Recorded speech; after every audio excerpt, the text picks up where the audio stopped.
लोगों का नहीं हुआ है या फिर मतलब 30 तक की जिन लोगों ने ट्राई किया उसके बाद भी हम लोग करेंगे। तो चलो फटाफट प्रैक्टिस कर लेते हैं, नया कुछ नहीं करेंगे, उसी प्रैक्टिस कर लेंगे।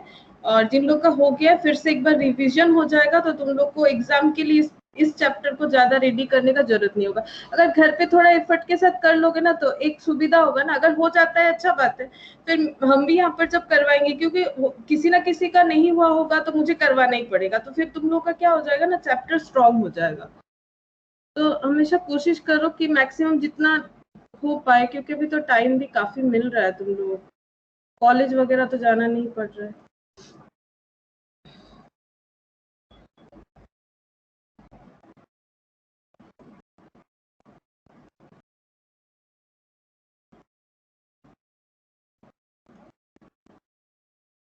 अच्छा, कहाँ से करवाना है मुझे? क्वेश्चन नंबर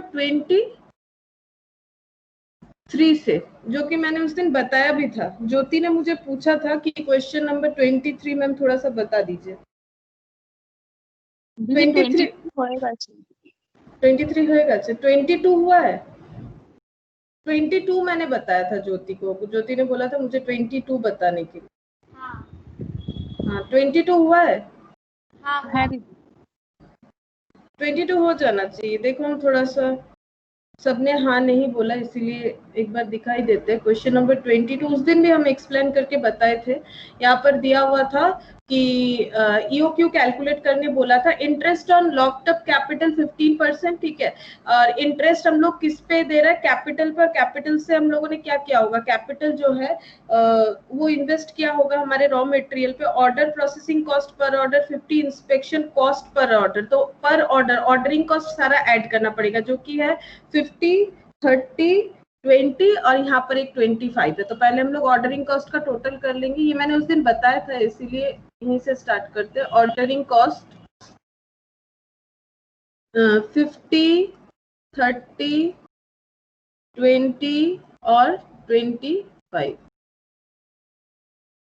तो ये हो गया 125 ordering cost. Carrying cost, carrying cost देखो, कैरिंग कॉस्ट 15%, ये देखो 5%, 20%, 15, 5 और 20, तो 15, 5, 20, ये हो गया 40%। लेकिन ये हमेशा लगना चाहिए परचेज प्राइस के ऊपर। तो कैरिंग कॉस्ट हो जाएगा 40% ऑन परचेज प्राइस। तो परचेज प्राइस कितना है चेक करते हैं। परचेज प्राइस है मटेरियल का 10, तो 10 इंटू 40%, तो कितना हो जाएगा 4, ठीक है।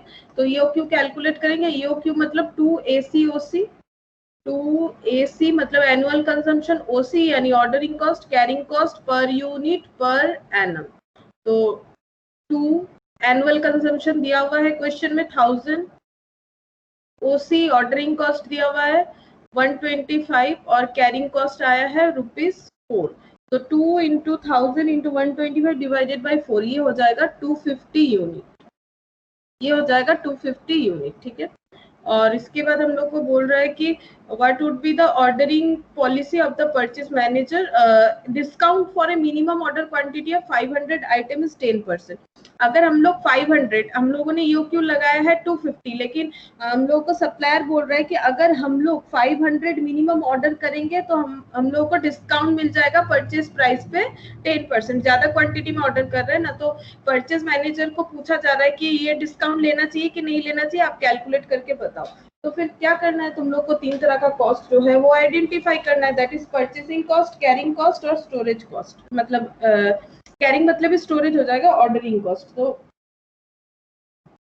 यहाँ पर कैलकुलेट करते हैं टोटल कॉस्ट। टोटल कॉस्ट आ जाएगा purchase cost plus carrying cost plus ordering cost. तो परचेज करने बोल रहा है हम लोगों को कितना करना है, एनुअल कंजम्पशन जितना है उतना पूरा ही 1000, लेकिन हम लोगों को अगर डिस्काउंट मिल जाएगा, डिस्काउंट मिल जाएगा 10% का, तो 10 रुपीज में 10% का डिस्काउंट हो जाएगा, तो कितना करके हो जाएगा 9 रुपीज, ठीक है। ये हो जाएगा 9 rupees purchase price. Carrying cost क्या होता है? कैरिंग कॉस्ट मतलब हाफ इंटू जो हम लोग का ईओक्यू होगा। तो यहाँ पर ईओक्यू तो नहीं फॉलो करेंगे, यहाँ पर 500 जितना ऑर्डर होगा, तो हाफ इंटू 500 इंटू क्या हो जाएगा, ये जो परसेंटेज है, ये जो परसेंटेज हम लोगों ने लगाया 40% ₹10 के ऊपर, यही हम लोग अप्लाई करेंगे एट द रेट ऑफ ₹10। और ऑर्डरिंग कॉस्ट हो जाएगा, जितना सारा ऑर्डर होगा तो 1000, और एक बार में अगर 500 यूनिट ऑर्डर करेंगे तो 1000 divided by 500 into ordering cost per order कितना है 125, ये 125। तो इस पे कितना होगा ये चेक करेंगे, तो ये हो जाएगा 9000, और ये हो गया 9000 plus 500 divided by 2 into 9 into 40%, तो ये हो जाएगा 900, और ये हो गया ये 1000 डिवाइडेड बाय 500 इंटू 125, तो ये हो गया 250। तो 250 प्लस 900 प्लस 9000, तो 10,150 होगा अगर हम लोग डिस्काउंट अवेल करते हैं। अब कंपेयर भी तो करना पड़ेगा, तो विदाउट डिस्काउंट कितना हो रहा था वो भी देखते हैं। विदाउट डिस्काउंट भी 3 खर्चा हम लोग को कैलकुलेट कर लेना चाहिए। विदाउट डिस्काउंट मतलब जैसे कि हम लोगों ने सोचा था कि 250 करके ऑर्डर करेंगे, तो परचेस कॉस्ट में तो कोई चेंजेस नहीं आएगा, पूरे साल में 1000 यूनिट ही चाहिए। कैरिंग कॉस्ट हो जाएगा हाफ इंटू EOQ जो है अभी 250 जितना ऑर्डर करना है इंटू 40% इंटू 10 रुपीज, क्योंकि जब हम लोग 250 करके ही ऑर्डर करेंगे तब तो 10 रुपीज ही पे करना पड़ेगा। अब यहाँ पर हो जाएगा ऑर्डरिंग कॉस्ट हो जाएगा 1000 divided by 250, number of order बढ़ जाएंगे इंटू 125। हम लोग को देखना है कि ये कितना हो रहा है, तो ये तो 9000 हो जाएगा, 250 डिवाइडेड बाय 2 इंटू 4, तो ये हो गया 500। तो 9000 और 500 यहाँ लिखते हैं, ये 9000, ये वाला पोर्शन 500 हो रहा है, और ये कितना हो जाएगा 1000 डिवाइडेड बाय 250 इंटू 125, ये हो गया 500। तो 9 प्लस 5000 प्लस 9000, तो यहाँ पर हो रहा है 14,500। तो क्या हम लोगों को डिस्काउंट ऑफर लेना चाहिए या नहीं लेना चाहिए? डिस्काउंट ऑफर लेने से भी हम लोग 1000 ही खरीदेंगे, नहीं भी लेने से 1000 खरीदेंगे। तो अच्छा ये तो 10 करके होगा ना, सॉरी ये तो 10 होगा, तो यहाँ पर 1000 बढ़ जाएगा, ये हो जाएगा, ये कितना होगा फिर, ये तो गलत लिखा मैंने, ये कितना हो रहा है फिर देखो, 1000 into 10 10,000 plus 500 plus 500, 250 divided by 2 into 4। अच्छा ये 500 हो रहा है, 5000 नहीं हो रहा है, तो ये हो गया 11,000। ठीक है, अगर हम लोग डिस्काउंट नहीं लेते हैं और अगर हम लोग 1000 यूनिट खरीद रहे हैं तो इसमें हम लोगों को 9 रुपीज का डिस्काउंट मिलेगा, क्योंकि हम लोग का ऑर्डर क्वांटिटी क्या है एट ए टाइम 500। अगर order quantity eight a time 250 होगा तो 10 रुपीज ही पे करना पड़ेगा। तो उस हिसाब से हमारा कैरिंग कॉस्ट और ऑर्डरिंग कॉस्ट में चेंजेस होने के बाद टोटल कॉस्ट 11,000 चल रहा है, जो कि अगर हम लोग ऑफर लेंगे डिस्काउंट वाला और 500 एट ए टाइम ऑर्डर करेंगे तो 10,500 होगा। तो ऑब्वियसली हमें ये वाला जो डिस्काउंट ऑफर है वो लेना चाहिए, इससे हमारा कितना प्राइस सेव हो जाएगा, माइनस करके देखो 11,000 माइनस 10,150, 10,150, तो सेव हो जाएगा 850। ठीक है, सेव हो जाएगा 850। तो ये तुम लोग को लिख देना है कि अगर ऑर्डर साइज 500 होगा तो जो डिस्काउंट मिलेगा इससे हमारा कॉस्ट सेविंग होगा 850, तो हम लोगों को डिस्काउंट लेना चाहिए। नेक्स्ट यहाँ पर फिर से EOQ बोला था, लेकिन इसमें सेफ्टी स्टॉक दिया हुआ था। मैम हाँ मेरा आंसर तो आया, लेकिन इतना लंबा प्रोसेस में नहीं आया। कौन सा वाला? अभी जो हम लोग ने किया, ये तो ऐसे करके ही देखना पड़ेगा तुम्हें, तुमने कैसे किया है?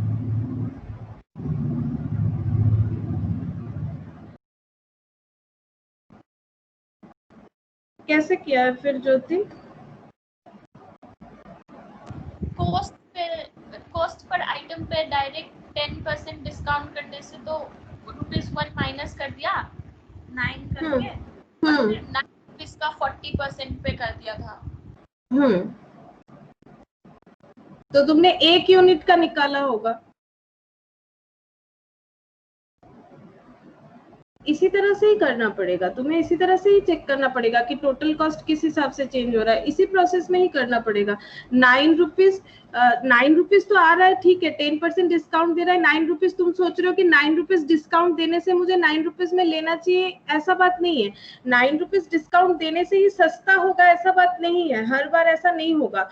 तुम ये इसमें बाई चांस हो जा रहा है क्योंकि डिस्काउंट दे रहा है 9 रुपीज में और वो टोटली कम हो रहा है, लेकिन जरूरी नहीं है कि डिस्काउंट वाला ही टोटल में कम होगा, ठीक है, ये भी ज्यादा हो सकता है। ऐसा क्वेश्चन शायद लास्ट दिन किया था या फिर आज आएगा, तो देखोगे कि अगर 9 रुपीज होगा तभी हमेशा टोटल कॉस्ट कम होगा, ऐसा बात नहीं है, ठीक है।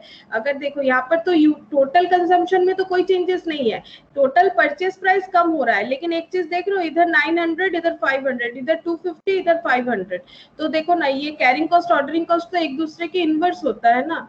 तो यहाँ पर जैसे ही ऑर्डर बढ़ जाएगा वैसे ही नंबर ऑफ ऑर्डर बढ़ेगा, तो ऑर्डरिंग कॉस्ट देखो ना, ये 250 हो रहा है, ये 500, ओवरऑल ऐड करने के बाद ये कम आ रहा है, वो अलग बात है, ठीक है। लेकिन ऐसा भी हो सकता है कि डिस्काउंटेड वाला भी टोटल ज्यादा आए, ऐसा क्वेश्चन आएगा तो देखना कि सिर्फ डिस्काउंट देखने से नहीं समझ में आएगा। अच्छा देखो यहाँ पर जो बोला है ना, इकोनॉमिक ऑर्डर क्वांटिटी करना है, मिनिमम स्टॉक और सेफ्टी, यहाँ पर सेफ्टी स्टॉक को ना मिनिमम स्टॉक मान लिया है, तो तुम लोग मिनिमम स्टॉक का जो फॉर्मूला सीखे थे उसे काम पे लगा के ये क्वेश्चन कर सकते हैं हम लोग। तो यहाँ पर सेफ्टी स्टॉक पता होना जरूरी नहीं है। देखो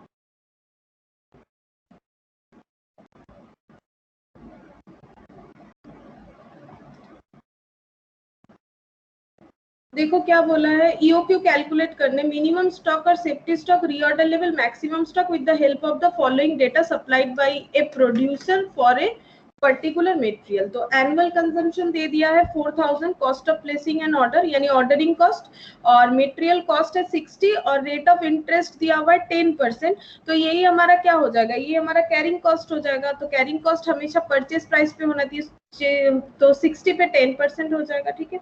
तो यहाँ पर देखो हम लोग कैलकुलेट कर लेते हैं EOQ.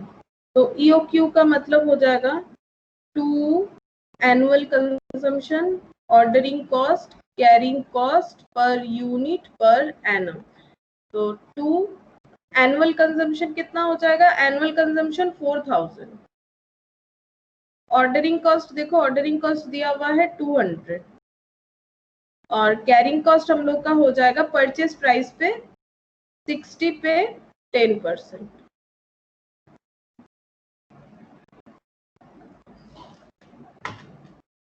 To into 4000 into 200 divided by 6, और ये अच्छा और भी कुछ है क्या, ओ rate, insurance and storage cost 4 plus 4। तो देखो यहाँ पर कैरिंग कॉस्ट क्या क्या हो जाएगा, कैरिंग कॉस्ट तो पहला है कि ये वाला जो कैरी करने का खर्चा है, rent, insurance and storage cost, ये तो हमारा कैरिंग कॉस्ट या फिर स्टोरेज कॉस्ट हो जाएगा। ऊपर से इंटरेस्ट जो है, कैपिटल जो फंसा हुआ है इस रॉ मटेरियल पे, उस पर 10% का इंटरेस्ट जो है वो देना पड़ रहा है, तो 60 रुपीज का 10%, ठीक है। तो यहाँ पर देख लेते हैं 60 रुपीज का 10% कितना होता है, 6 प्लस 4, ये 10 हो गया, 10, तो 2 इंटू 400 ना, हाँ 400, ठीक है, 400 यूनिट्स, ठीक है। ईओक्यू हो जाएगा 400 यूनिट्स, और इसके साथ साथ हम लोग को कैलकुलेट करने बोला है मिनिमम स्टॉक। तो मिनिमम स्टॉक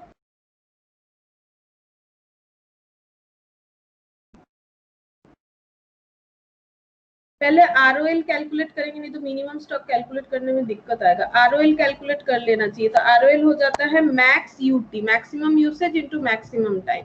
तो मैक्सिमम यूसेज क्या है, 16 डेली है और मैक्सिमम टाइम है 10, तो 16 इंटू 10, तो ये 160 यूनिट्स हो जाएगा। आरओएल पहले कैलकुलेट करना चाहिए, रीऑर्डर लेवल ऐसे भी बोला भी है कैलकुलेट करने। अब हम लोग करेंगे मिनिमम और मैक्सिमम, मैक्सिमम कर लेते हैं। ROL plus EOQ minus mean UT.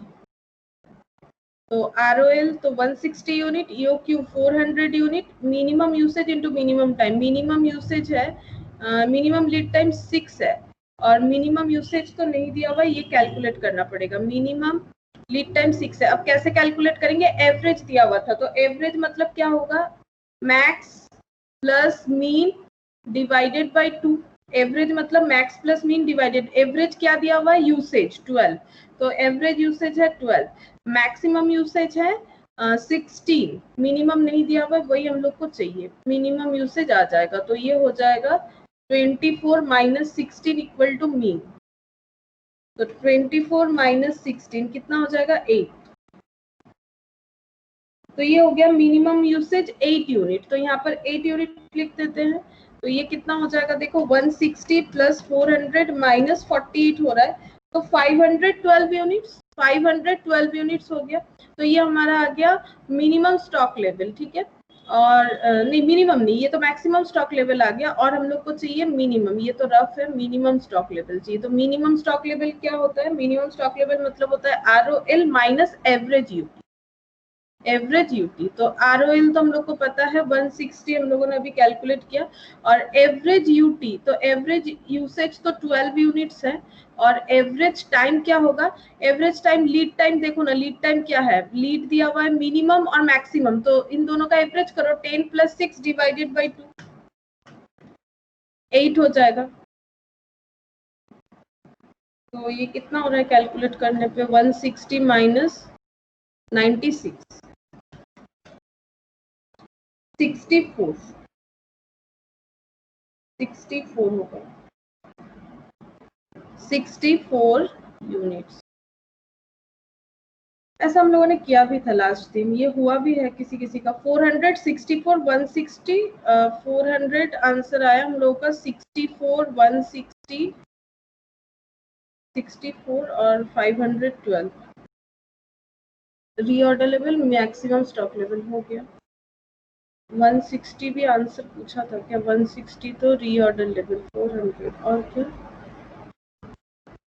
512, ये क्या पूछा है 512, ओ अच्छा मैक्सिमम, हाँ मैक्सिमम आ गया, ठीक, ये तो कर लिया हम लोगों ने 500। अच्छा नेक्स्ट क्वेश्चन देखो, क्वेश्चन नंबर 24। क्वेश्चन नंबर 24 में क्या बोला है देखो, a wholesaler supplies 40 cricket bat, ठीक है, एक होलसेलर है, बैट्स बनाता है, ठीक है, इसका 40 क्रिकेट बैट्स जो है सप्लाई करता है टू डिफरेंट शॉपकीपर, अलग अलग शॉपकीपर को डेली 40 क्रिकेट बैट जो है वो सप्लाई करता है on each working day, per day 40।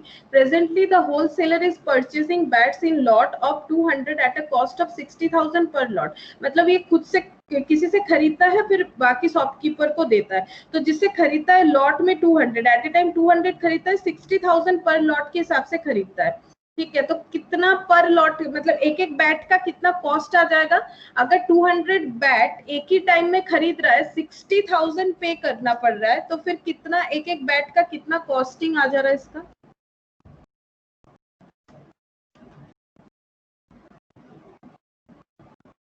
Cost per bat कितना आ जा रहा है ये बताओ। 300 कॉस्ट पर बैट आ जा रहा है 300।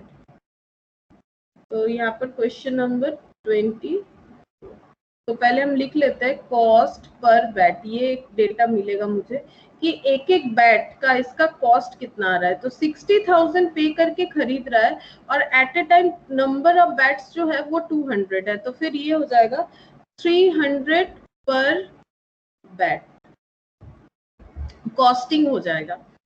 On every order he incurs a handling charges of 150 and freight charge 250।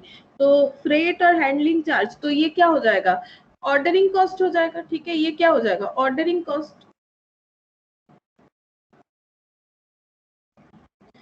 Ordering cost मतलब ऑर्डर करने के बाद अप टू लोकेशन में लाने तक का जितना खर्चा होता है उसे ऑर्डरिंग कॉस्ट बोलते हैं। तो उसे संभाल के लेके आने का खर्चा 150, और जो फ्रेट जो लग रहा है, मतलब जिस तरह से भी ला रहे हैं तो उसमें फ्रेट लग जा रहा है 250। तो ऑर्डरिंग कॉस्ट हो गया 150 प्लस 250। ऑर्डरिंग कॉस्ट हमेशा अप टू गोडाउन तक का होता है। ये कितना हो जाएगा, ये हो जाएगा 400 रुपीज, 400 ऑर्डरिंग कॉस्ट। एक बार ऑर्डर करने से इतना एक्सपेंस होता है। Multiple and fractional lots can also be ordered, ठीक है, तो फ्रैक्शनल या फिर मल्टीपल ऑर्डर कर सकते हैं। All orders are supplied the next day, जिस दिन किया जाता है उसके दूसरे दिन ऑर्डर जो है वो मिल जाता है। The wholesaler finances investment in inventory bye paying 2% monthly interest on borrowed fund. अब ये जो काम कर रहा है इसकी वजह से इसने कुछ बोरो किया है फंड, और जिसपे इंटरेस्ट देना पड़ रहा है 2%। Incremental storage cost per bat, एक बैट को स्टोर करने का कॉस्ट जो है वो ₹8 है, working days in a year दिया हुआ है 300। तो फिर हम लोग को और क्या चाहिए, कैरिंग कॉस्ट चाहिए। कैरिंग कॉस्ट मतलब गोडाउन में उसको लेके आने के बाद जब तक सेल नहीं हो रहा है तब तक उस गुड्स को रखने का खर्चा। तो कैरिंग कॉस्ट एक तो है स्टोरेज कॉस्ट ₹8, ये दे के ही रखा हम लोग को, और एक बता के रखा है कि इंटरेस्ट 2% देना पड़ रहा है। तो हमेशा ये भी कैरिंग कॉस्ट पे ही आता है इंटरेस्ट, क्योंकि अगर हम लोग कैपिटल इन्वेस्ट नहीं करते, परचेज नहीं कर पाते, तो कैरी कैसे करते। तो फिर अगर हमारा इंटरेस्ट देना पड़ रहा है कैरिंग कॉस्ट, तो फिर वो हम लोग को कैलकुलेट करना पड़ेगा परचेज प्राइस के ऊपर।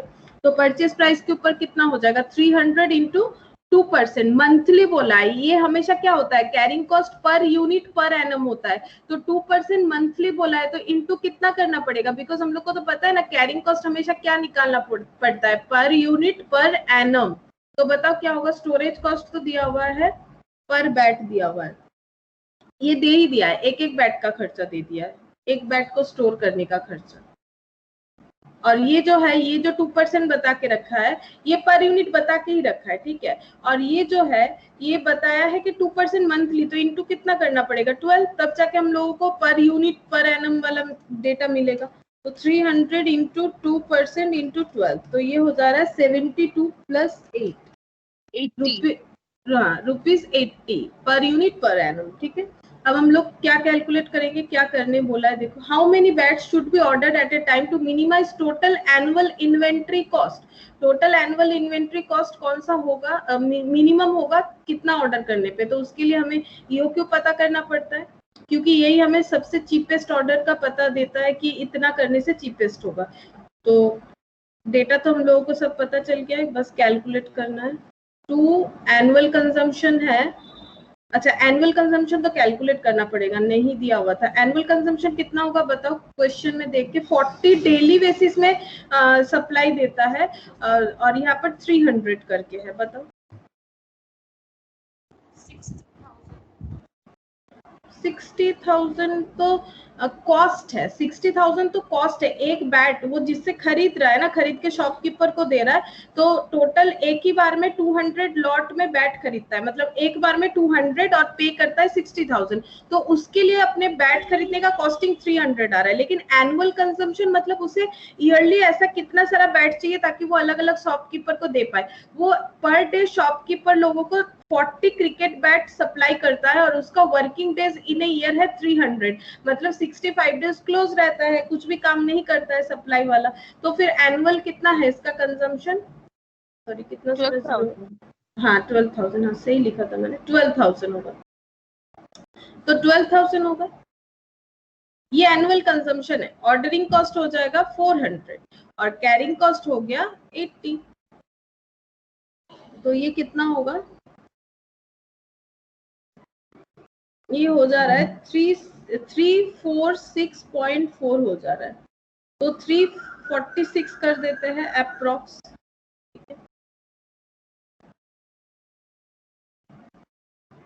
अब हम लोग को बोला है how frequently should order be placed, कितने बार ऑर्डर करना पड़ेगा, यानी नंबर ऑफ ऑर्डर पूछ रहा है। तो अगर पूरे ईयर में उसे 12,000 बैट चाहिए, क्योंकि वो एक दिन में 40 बैट जो है सप्लाई करता है अलग अलग शॉपकीपर्स को, और वो एक ही बार में ऑर्डर करना चाह रहा है 346 नंबर ऑफ बैट, तो मुझे इतना बताओ कि कितना नंबर ऑफ ऑर्डर कितना होगा,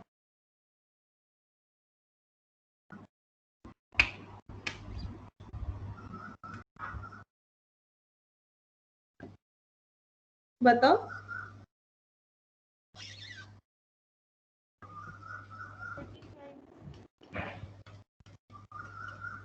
34.7, 34.7 नंबर ऑफ ऑर्डर हो जाएगा इतना टाइम्स, ठीक है।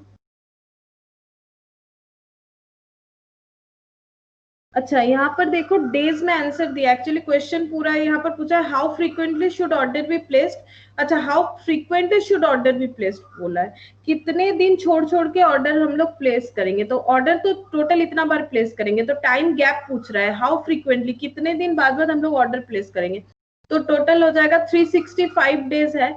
और पूरे साल में अगर हम लोग कितना बार ऑर्डर करें, 34.7 टाइम्स अगर हम लोग ऑर्डर करेंगे तो कितना दिन छोड़ छोड़ के करना पड़ेगा, 365 डिवाइडेड बाय 34.7, तो ये हो जाएगा 10.5, दैट इज अप्रोक्स कर देते हैं 11 डेज। मतलब 11 डेज छोड़ छोड़ के हम लोग ऑर्डर करेंगे, मतलब फर्स्ट ऑर्डर हुआ उसके 11 डेज बाद फिर सेकेंड ऑर्डर, फिर 11 डेज बाद थर्ड ऑर्डर, इस तरह से होगा।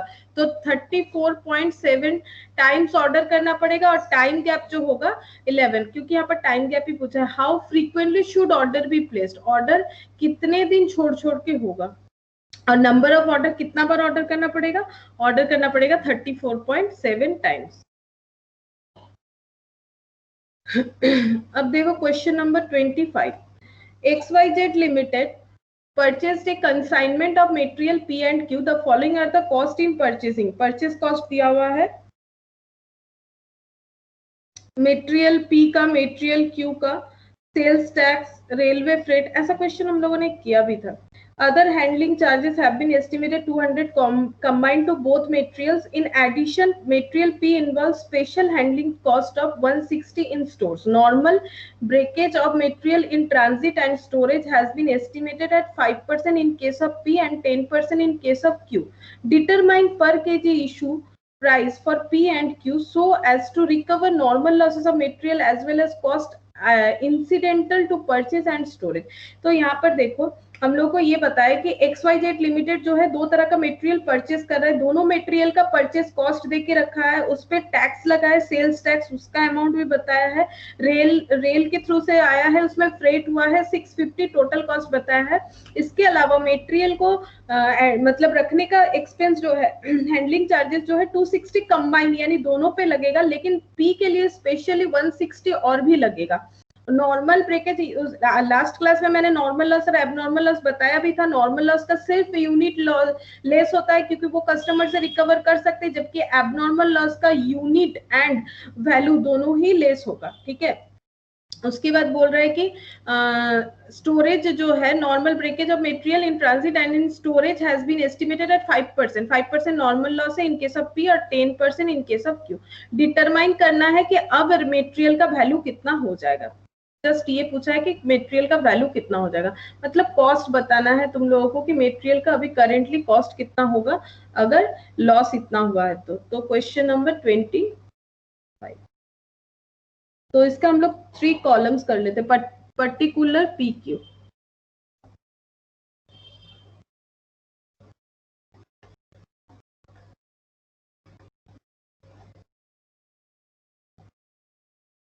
तो तुम लोग मुझे बताओ पहले क्या लिखें। पहले लिखेंगे परचेज प्राइस। परचेज प्राइस कितना हो रहा है बताओ, दोनों का अलग अलग दिया हुआ है, सिर्फ देख के लिखना है हम लोग को, कैलकुलेट करके भी दे के रखा है। 50 और 40, 50,000 और 40,000।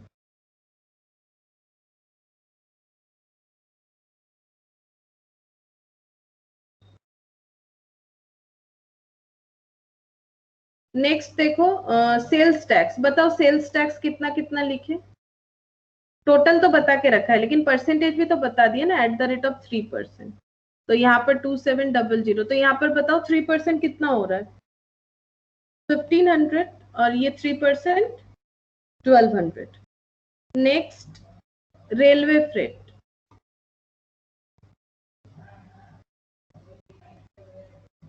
रेलवे फ्रेट बताओ कितना होगा, दोनों का बता के रखा है 650। मैंने लास्ट दिन बताया था कि अगर ऐसा दिया हुआ होता है तो हम लोग को किस हिसाब से रेशियो करना चाहिए, रेशियो किया था उस दिन हम लोगों ने, ऐसे ही एक फ्रेट बताया था। क्वेश्चन नंबर कितना मुझे याद नहीं आ रहा है। फ्रेट बताया था, हम लोग उसे अपोर्शन किए थे, किस रेशियो में बताओ प्लीज।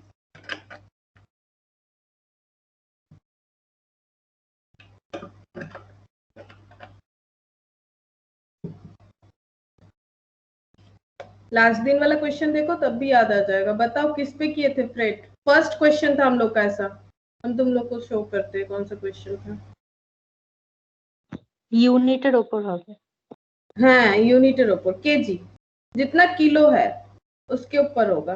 ये देखो ये वाला question, sales tax 5%, insurance 1%। Question number 12 same question है, क्वेश्चन नंबर 12 सिर्फ डेटा अलग है, थोड़ा सा चेंजेस कर दिया है। कम से कम क्लास वाला क्वेश्चन भी रिवाइज करोगे तो भी यहाँ पर पार्टिसिपेट कर लोगे, कोई प्रॉब्लम नहीं होगा, ठीक है। तो ये देखो इसको हम लोग यूनिट पे करेंगे, दैट इज 5000 और 8000, तो 5:8, ठीक है, किलो के हिसाब से। तो डिवाइड करके बताओ मुझे कितना हो रहा है। 650 इंटू 5 डिवाइडेड बाय 13 करना पड़ेगा, 13, 250, इसका 250 हो रहा है, तो इसका मतलब इसका कितना हो जाएगा, माइनस कर दो 400। रेलवे फ्रेट, अच्छा उसके बाद स्पेशल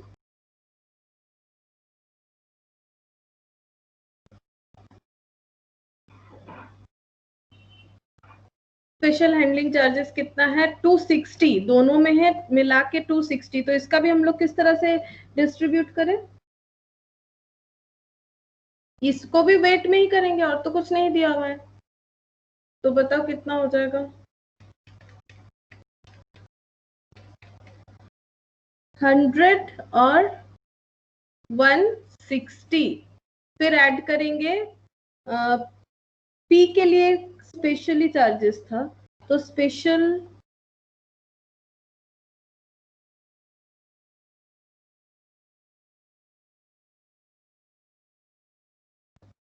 हैंडलिंग कॉस्ट पी का कितना है, 160। 160 इसमें नहीं होगा, तो टोटल 160 आ गया। अच्छा, नेक्स्ट हम लोग को बोला है नॉर्मल लॉस, ठीक है। तो नॉर्मल लॉस में यूनिट लेस होगा और तो कुछ नहीं होगा, ठीक है। पहले हम लोग ये टोटल कर लेते हैं कि टोटल हम लोग का कितना आ रहा है।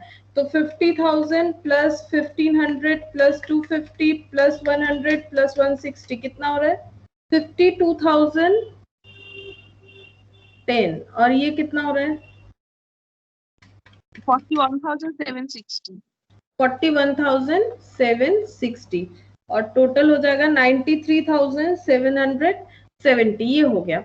अब हम लोगों का आफ्टर नॉर्मल लॉस हम लोग का क्वांटिटी कम हो जाएगा, ठीक है। नॉर्मल लॉस के बाद क्वांटिटी तो कम होगा, लेकिन हमारा परचेस प्राइस में कोई भी चेंजेस नहीं आएगा, बिकॉज वैल्यू नहीं कम होता है। तो नॉर्मल लॉस के बाद नॉर्मल लॉस 5% एंड 10%।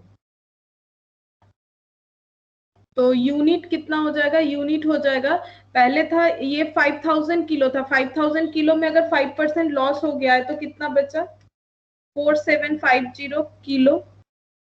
और ये कितना हो जाएगा, हम इसमें था 8000 किलो और 10% हो गया है लॉस, तो फिर कितना बचेगा, 7200 किलो, ठीक है, 7200 किलो।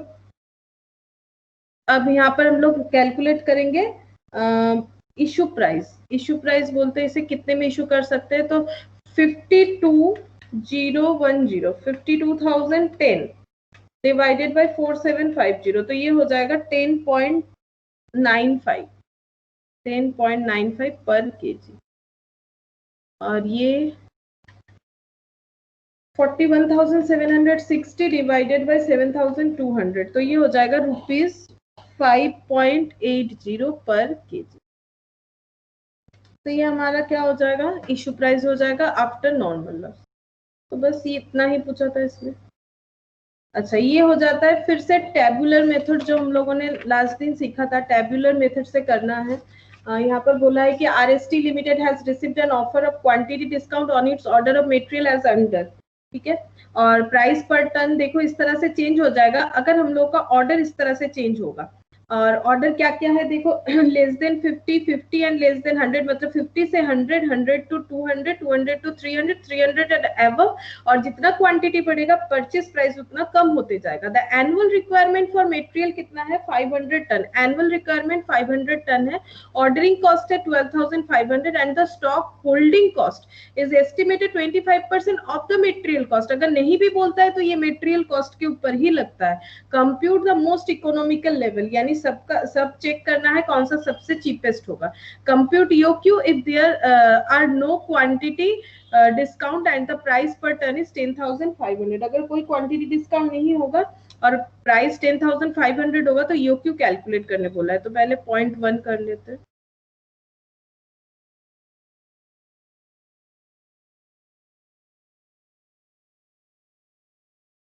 तो इसमें हम लोग को क्या क्या कैलकुलेट करना चाहिए, ऑर्डर साइज ये एक लिखेंगे, number of order, purchase cost,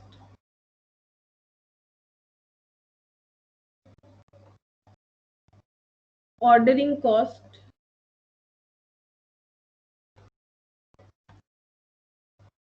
carrying cost total cost, carrying cost total cost, इन सब में जो सबसे ज्यादा चीपेस्ट होगा टोटल कॉस्ट वही वाला ईओक्यू हम लोग अप्लाई करेंगे।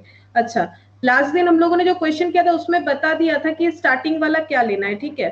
तो स्टार्टिंग वाला जब लेस देन 50 बोल रहा है, अब इसको लेस देन 50 में तुम लोग कुछ भी लो, तुम लोग का आंसर जो है इसमें कोई भी चेंजेस नहीं होगा, टोटल वैल्यू में चेंजेस होगा, टोटल कॉस्ट अलग आएगा। अगर तुम इसे 49 लेते हो, 48 लेते हो, जैसे भी लेते हो, टोटल वैल्यू में चेंजेस आएगा, लेकिन ओवरऑल आंसर में कोई भी चेंजेस नहीं आएगा। तो हम इसे एक काम करते हैं 40 ले लेते हैं, क्योंकि बाकी सब राउंड फिगर में है, तो इसे हम 40 ले लेते हैं फर्स्ट वाला, और बाकी सब इधर वाला लेना है। 50, 100, 200, 50, 100, 200 और लास्ट है 300।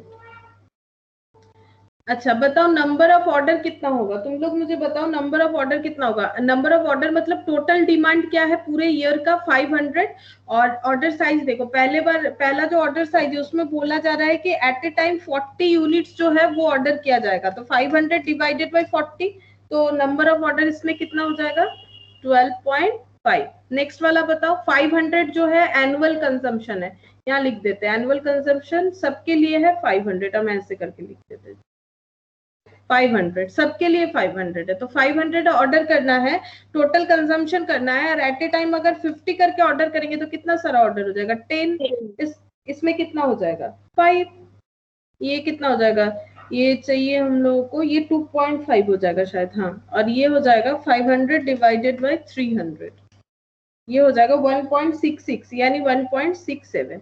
परचेस कॉस्ट बताओ कितना होगा, कितना परचेस करना है, हमेशा 500 यूनिट ही परचेस करना है, 500 इंटू परचेस प्राइस लगाओ, और परचेस प्राइस हर केस में अलग हो जाएगा, ये देखो लॉट के हिसाब से चेंज हो जाएगा, तो 500 इंटू 9600, तो पहला वाला हो जाएगा 48 लाख, फिर 9360 इंटू 500 4680, नेक्स्ट 9120, बताओ 4560, 4560,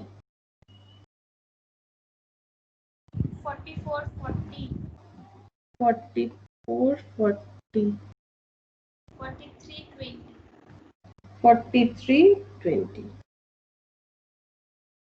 अब बोल रहा है कि ऑर्डरिंग कॉस्ट, तो number of order into ordering cost, अब ऑर्डरिंग कॉस्ट कितना करके है 12,500, तो यहाँ पर लिख देते हैं 12,500 into number of order, into number of order, जितना ऑर्डर देंगे और एक बार ऑर्डर करने पे अगर 12,500 का एक्सपेंस होगा इंटू 12.5, फर्स्ट वाले पे खर्चा हो जाएगा 1,56,250, नेक्स्ट हो जाएगा इंटू 10, तो 125 1,25,000, और 1,25,000 12,500 इंटू 5, तो ये हो जाएगा 62,500, और 2.5, तो 12,500 इंटू 2.5, तो ये हो जाएगा 31,250, और 1.67 इंटू 12,500, तो ये हो जाएगा 20,875।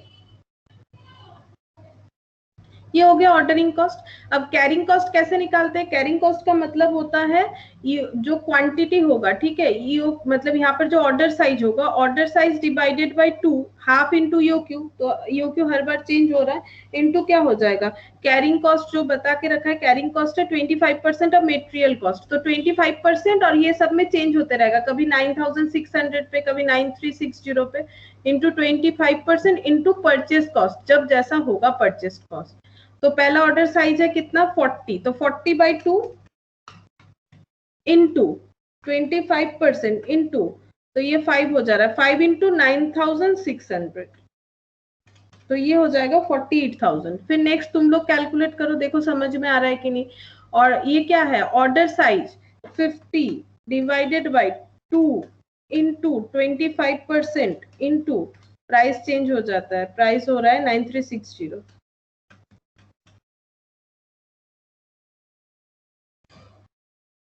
58,500, फिर हो जाएगा 100/2 यानी 50 इंटू 25% इंटू 9120, 1,14,000 और 200 डिवाइडेड बाई 2 इंटू 25% इंटू 8880, तो 2,22,000. 300 divided by 2 into 25% into 8640, 3,24,000. ये आ गया कैरिंग कॉस्ट. अब ये तीनों कॉस्ट को हम लोगों को टोटल करना है, जो आ जाएगा total cost, purchase, ordering and carrying. तो फर्स्ट वाला टोटल करके देखो, आ रहा है 50,04,250.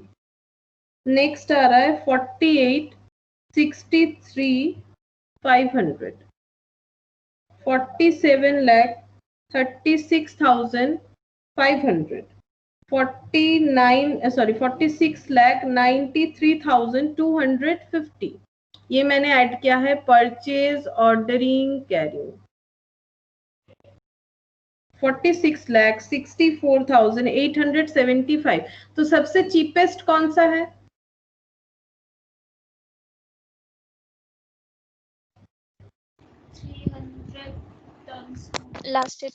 लास्ट वाला सबसे चीपेस्ट है, लास्ट वाला. यानी ये ही हम लोग को ईओक्यू के हिसाब से ले लेना चाहिए. ठीक है, तो ये हमारा सबसे चीपेस्ट है, इसे चीपेस्ट लिखते हैं.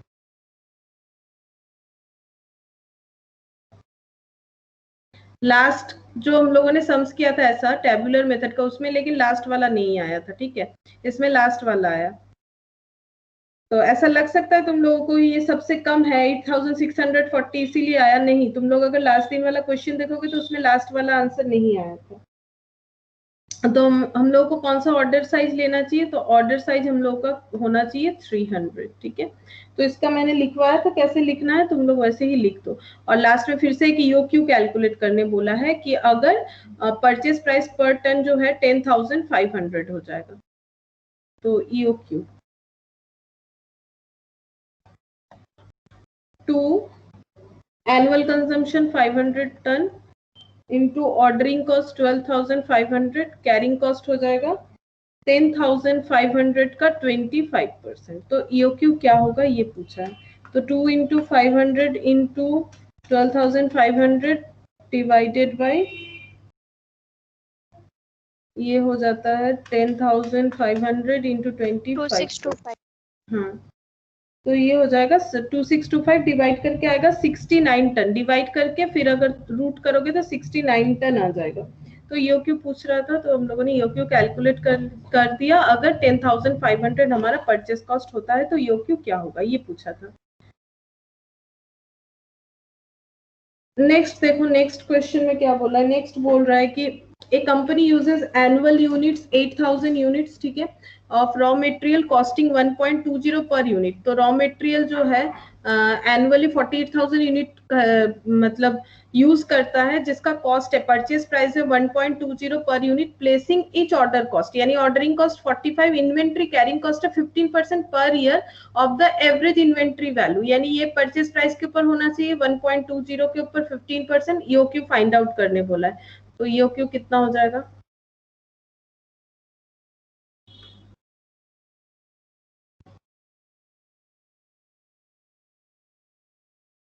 ईओक्यू हो जाएगा 2ACOC carrying cost per unit per annum. अच्छा, एनुअल कंजम्पशन है 48,000. अच्छा, और ये बताओ ऑर्डरिंग कॉस्ट कितना हो जाएगा? 45, और कैरिंग कॉस्ट हो जाएगा 1.20 का परचेज प्राइस का 15%. तो देखो कितना हो रहा है, मुझे बताओ. उतना यूनिटी हो जाएगा हमारा ईओक्यू. बताओ कितना हो रहा है.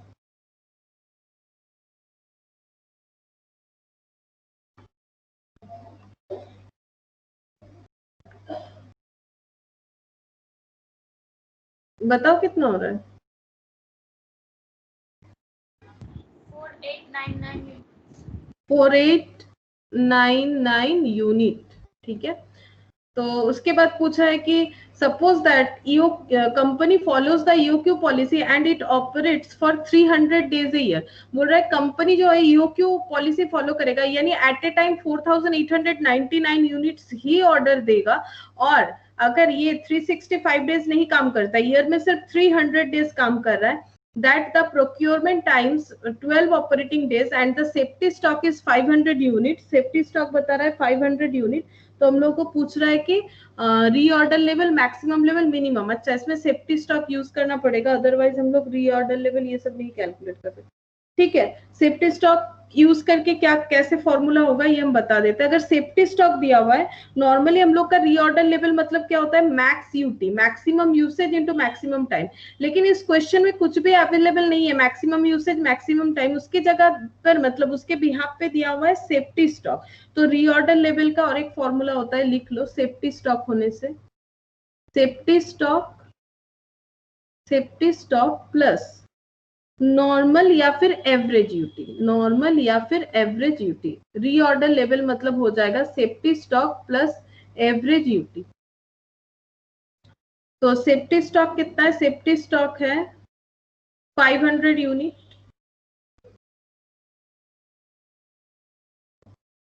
और एवरेज यूटी कितना हो जाएगा, देखो average usage into average time करना है हम लोगों को। तो एवरेज कितना यूनिट हम लोग यूज करें कैसे पता चलेगा, पूरे ईयर में हम लोगों का डिमांड है 48,000 यूनिट, ठीक है, पूरे साल का कंजम्पशन है, ठीक है, 48,000 यूनिट, और ये पूरा साल 300 हो रहा है क्योंकि ये लोग 300 डेज काम कर रहे हैं, 365 डेज नहीं कर रहा है। तो पर डे का कितना हो जाएगा, 48,000 डिवाइडेड बाय 300 करोगे तो पर डे का यूसेज पता चल जाएगा। इनटू हम लोगों को करना है, ये देखो यहाँ पर ऑपरेटिंग डेज कितना बोला है 12, तो इंटू 12, ये जो टाइम है ये कितना हो जाएगा 12 ऑपरेटिंग डेज इंटू 12 करो तो 1920 आएगा।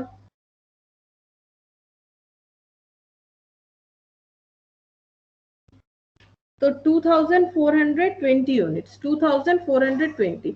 फिर से एक बार क्वेश्चन को समझो, अगर रीऑर्डर लेवल दे रहा है, रीऑर्डर लेवल मतलब सेफ्टी स्टॉक अगर दिया हुआ है तो safety stock plus average UT, ठीक है, average usage into average time. तो एवरेज यूसेज कितना यूनिट हो रहा है, क्योंकि पूरे साल भर में 48,000 का कंजम्पशन है, पर डे मतलब पर डे फिर कितना होगा अकॉर्डिंग टू 300 डेज, 300 डेज के हिसाब से पर डे कितना चाहिए, पर डे हम लोगों को चाहिए 160, और हमारा टोटल ऑपरेटिंग डेज कितना है 12 टाइम्स, तो इंटू 12 टाइम्स करेंगे तो कंजम्पशन पता चल जाएगा, average usage into average time करेंगे तो पूरा एवरेज कंजम्पशन पता चल जाएगा 1920 यूनिट। तो इससे हम लोगों को ROL पता चल गया, दैट इज री ऑर्डर लेवल, जिस ऑर्डर लेवल पे कंपनी मतलब ऑर्डर करती है जब उसका सामान जो है मैक्सिमम से कम होने जा रहा है, ठीक है, रॉ मेटेरियल, तो फिर ये हो जाएगा 2420 यूनिट। नेक्स्ट हम लोग को पूछा है मैक्सिमम लेवल, तो मैक्सिमम लेवल मतलब क्या होता है, मैक्सिमम लेवल मतलब होता है ROL plus ROQ minus mean UT. तो ROL पता है, ROL अभी हम लोगों ने कैलकुलेट किया 2420, ROQ यानी EOQ जो आया है 4899 minus minimum usage into minimum time. तो मिनिमम तो यहाँ पर मिनिमम मैक्सिमम तो अलग से कुछ पता नहीं चल रहा बिकॉज इन्फॉर्मेशन उतना सारा है ही नहीं, सिर्फ बताया है कि पूरे ईयर में 48,000 का कंजम्पशन है, पर डे कितना हो जाएगा 300 डेज के हिसाब से इंटू 12। तो फिर यहाँ पर यही रहेगा, मिनिमम या फिर मैक्सिमम इक्वल हो जा रहा है क्योंकि यहाँ पर अलग से कुछ भी इंफॉर्मेशन नहीं दिया हुआ है, सिर्फ पूरे ईयर का इंफॉर्मेशन दिया हुआ है। तो ये हम लोग का आ रहा है 1920, तो 2420 5399 मिनिमम लेवल।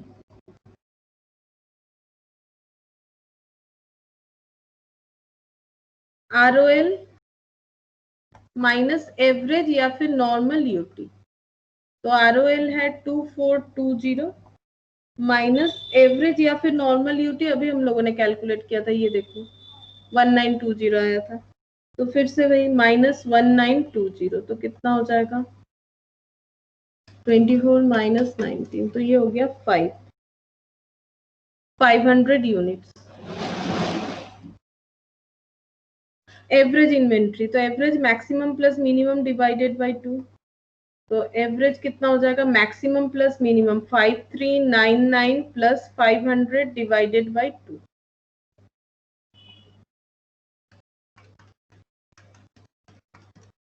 टू 2949.5, तो 2950।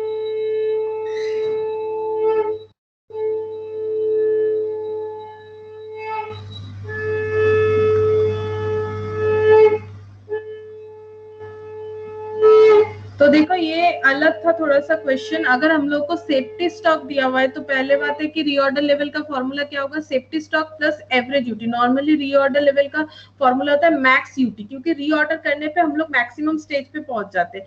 तो यहाँ पर भी देखो वही हो रहा है। अगर सेफ्टी स्टॉक मतलब जो स्टॉक हम लोग रखते हैं, मतलब जितना तक जाने पे हमारा सेफ्टी स्टॉक रहेगा, मतलब ये मिनिमम लेवल के तरह ही होता है। इसलिए पहले वाले क्वेश्चन में हम लोगों ने देखा था कि मिनिमम लेवल और सेफ्टी स्टॉक बताया है, ठीक है, जहां तक रहने से हम लोग का स्टॉक सेफ हालत में है मिनिमम लेवल तक।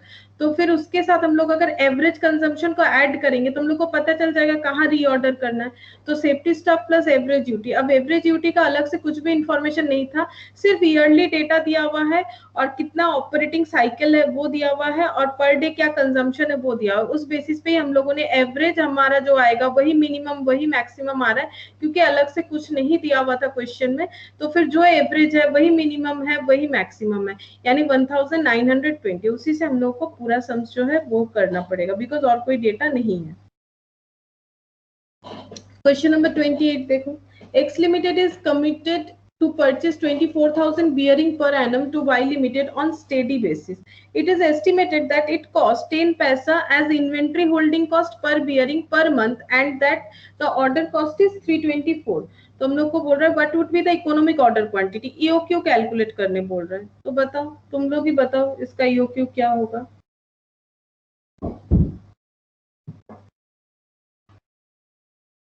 बताओ तुम लोग इसका ईओक्यू क्या होगा।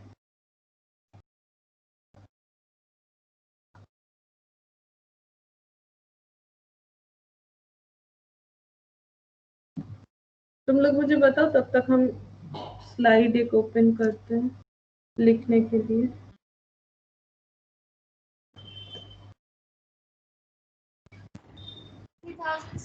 units. 3600 यूनिट।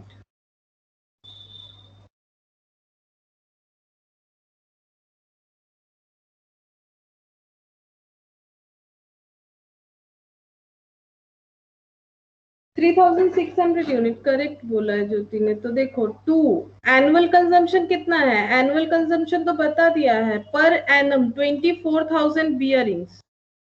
ऑर्डरिंग कॉस्ट जो है 324, ये भी तो बता दिया है। Carrying cost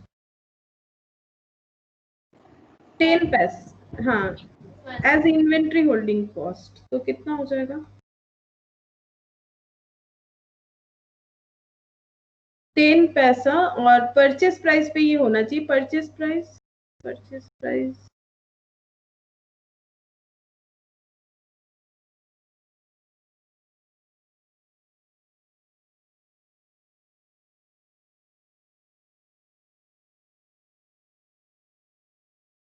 as cost per bearing per month.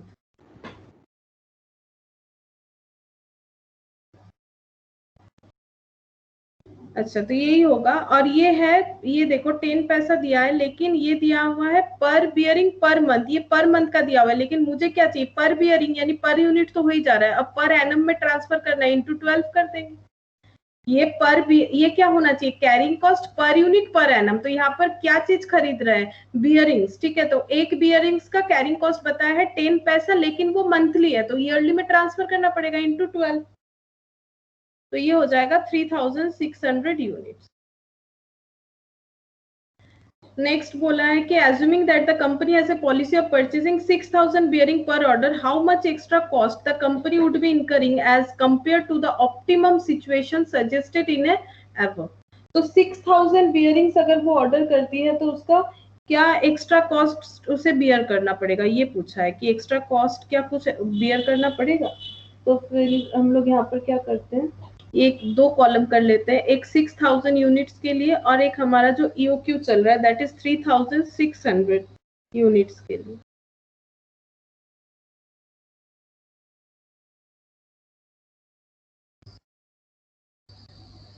तो परचेस प्राइस में तो कोई चेंजेस नहीं हो रहा है क्योंकि यहाँ पर तो कुछ डिस्काउंट वगैरह दिया नहीं है, ठीक है। तो और परचेस प्राइस दिया हुआ भी नहीं है, तो हम लोग दो कॉस्ट कैलकुलेट करेंगे, एक कैरिंग और एक ऑर्डरिंग। तो पहला ऑर्डरिंग कॉस्ट क्या होगा, ये इसका कैरिंग कॉस्ट क्या होगा। अगर 6000 यूनिट्स को कैरी करना है तो हाफ इंटू ये 6000 इंटू कैरिंग कॉस्ट कितना है, ये देखो 0.10 इंटू 12 कितना होगा देख लो। और यहाँ पर हो जाएगा 3600 डिवाइडेड बाई 2 इंटू 0.10 इंटू 12। तो बताओ कैलकुलेट करके मुझे कितना हो रहा है दोनों केस में कैरिंग कॉस्ट।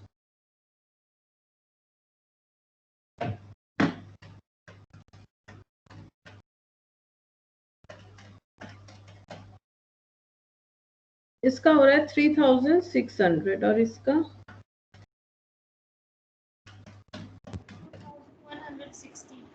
2160। अच्छा, अब ऑर्डरिंग कॉस्ट देखो, इसमें कितना बार ऑर्डर करना पड़ेगा। एनुअल कंजम्पशन है 24,000, एट ए टाइम 6000 यूनिट्स अगर ऑर्डर करेंगे तो नंबर ऑफ ऑर्डर इतने सारे हो जाएंगे, इनटू ऑर्डरिंग कॉस्ट है 324।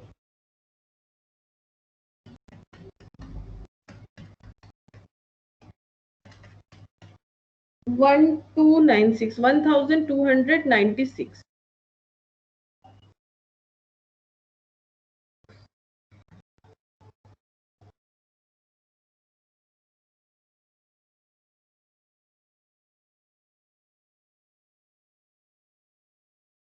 24,000 divided by 3,600 into 324, तो 2160।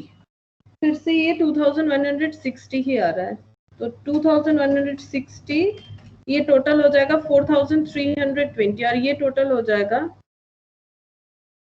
4896। तो करेंटली हम लोग ईओक्यू ऑपरेट कर रहे हैं तो हमारा कॉस्ट आ जा रहा है 4320, लेकिन अगर हम लोग 6000 यूनिट पे चले जाएंगे तो हमारा कॉस्ट बन जाएगा 4896। तो एक्स्ट्रा कॉस्ट कितना हो रहा है ये पूछा है, तो एक्स्ट्रा कॉस्ट हो जाएगा, इन दोनों को माइनस कर दो। एक्स्ट्रा कितना कॉस्ट बेयर करना पड़ेगा, तो एक्स्ट्रा कॉस्ट बेयर करना पड़ेगा 576। एक्स्ट्रा कॉस्ट हम लोग को बेयर करना पड़ेगा 576।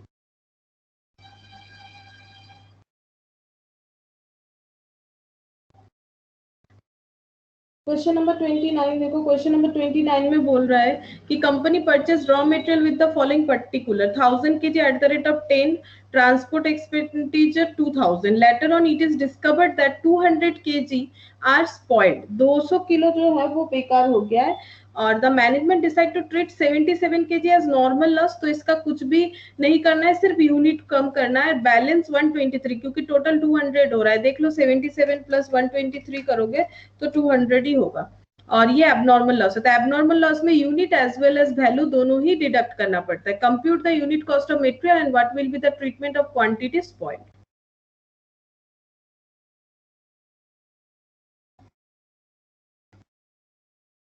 क्वेश्चन नंबर 29, तो परचेस कॉस्ट, परचेस कॉस्ट है 1000 इंटू 10, 10,000 ऐड करेंगे ट्रांसपोर्ट चार्ज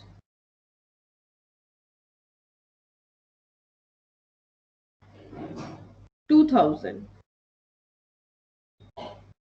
तो ये टोटल कॉस्ट हो गया 12,000। और ये कितने किलो के लिए है, ये है 1000, तो यहाँ पर किलो भी लिख देते हैं, 1000 यहाँ केजी लिख देते हैं। तो ये 1000 किलो के लिए, लेकिन नॉर्मल लॉस जो हो गया इससे हमारा यूनिट कम हो जाएगा। नॉर्मल लॉस 77, तो नॉर्मल लॉस 77, 1000 से 77 से माइनस करो 923 और ये हो गया 12,000, ठीक है 923 और ये हो गया 12,000 और हम लोग को बोला है कि एबनॉर्मल लॉस कितना है, एबनॉर्मल लॉस है 123, तो एबनॉर्मल लॉस को भी लेस कर देते हैं 123, लेस एबनॉर्मल लॉस 123, फिर इसका वैल्यूएशन करो। अगर 923 का वैल्यू 12,000 हो रहा है, 923 तो पर किलो का वैल्यू कितना हो जाएगा, 12,000 डिवाइडेड बाय 923 इंटू 123, तो ये हो जाएगा 1599, मतलब 1600 ही मान लो, ठीक है। तो माइनस कर दो 12,000 माइनस 1600, तो ये आ जाएगा 10,400 और ये हो गया 800। तो पर यूनिट इशू प्राइस कितना हो जाएगा, इशू प्राइस हो जाएगा 10,400 डिवाइडेड बाई 800 कर दो तो 13 रुपीज करके आ रहा है इशू प्राइस, 13 पर केजी। देखो यही पूछा था हम लोगों को, ऐसा हम लोगों ने किया भी था क्वेश्चन, 13 पर केजी। और जो स्पॉइल हो गया उसका ट्रीटमेंट क्या होना चाहिए, जो स्पॉइल हो गया, जो नॉर्मल लॉस हो गया है उसका तो कुछ नहीं करना है हम लोगों को, लेकिन जो एबनॉर्मल लॉस है वो हम लोग को क्या करना है, पीएल में चार्ज कर देना है। ये मैंने लिखवाया भी था लास्ट दिन दूसरे क्वेश्चन में, जो एबनॉर्मल लॉस है वो पीएल में चार्ज कर देना है।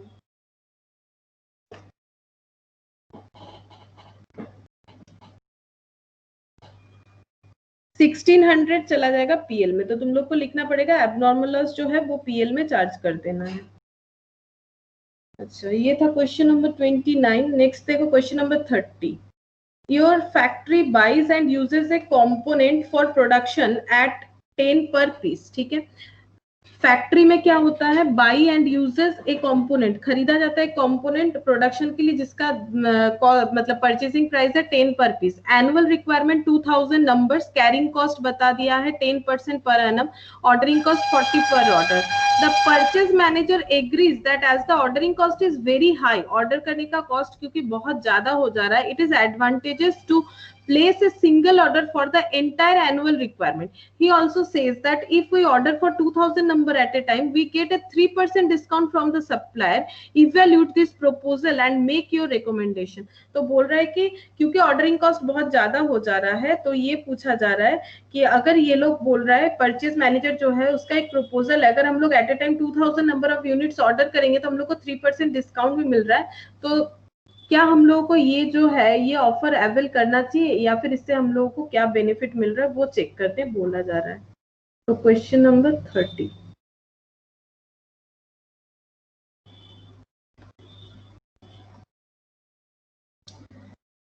तो पहले हम लोग देख लेते हैं कि अभी करंट हालत में हमारा ईओक्यू क्या हो रहा है, अभी हम लोग कितना ऑर्डर कर रहे हैं। तो अभी जो सिचुएशन है उसमें हम लोग ऑर्डर कर रहे हैं, एनुअल कंजम्पशन क्या है, एनुअल कंजम्पशन है 2000 और ऑर्डरिंग कॉस्ट क्या चल रहा है, ऑर्डरिंग कॉस्ट चल रहा है 40 पर ऑर्डर और कैरिंग कॉस्ट जो है वो क्या है, कैरिंग कॉस्ट है 10%, ये हमेशा परचेज प्राइस पे होना चाहिए जो कि 10 है, तो 10 इंटू 10%, ये देखो पर यूनिट पर एनम हो जा रहा है क्योंकि ये पर पीस है, ये पर एनम है तो पर यूनिट की जगह पीस है, पर पीस पर एनम। अब इसका ईओक्यू बताओ कितना होगा,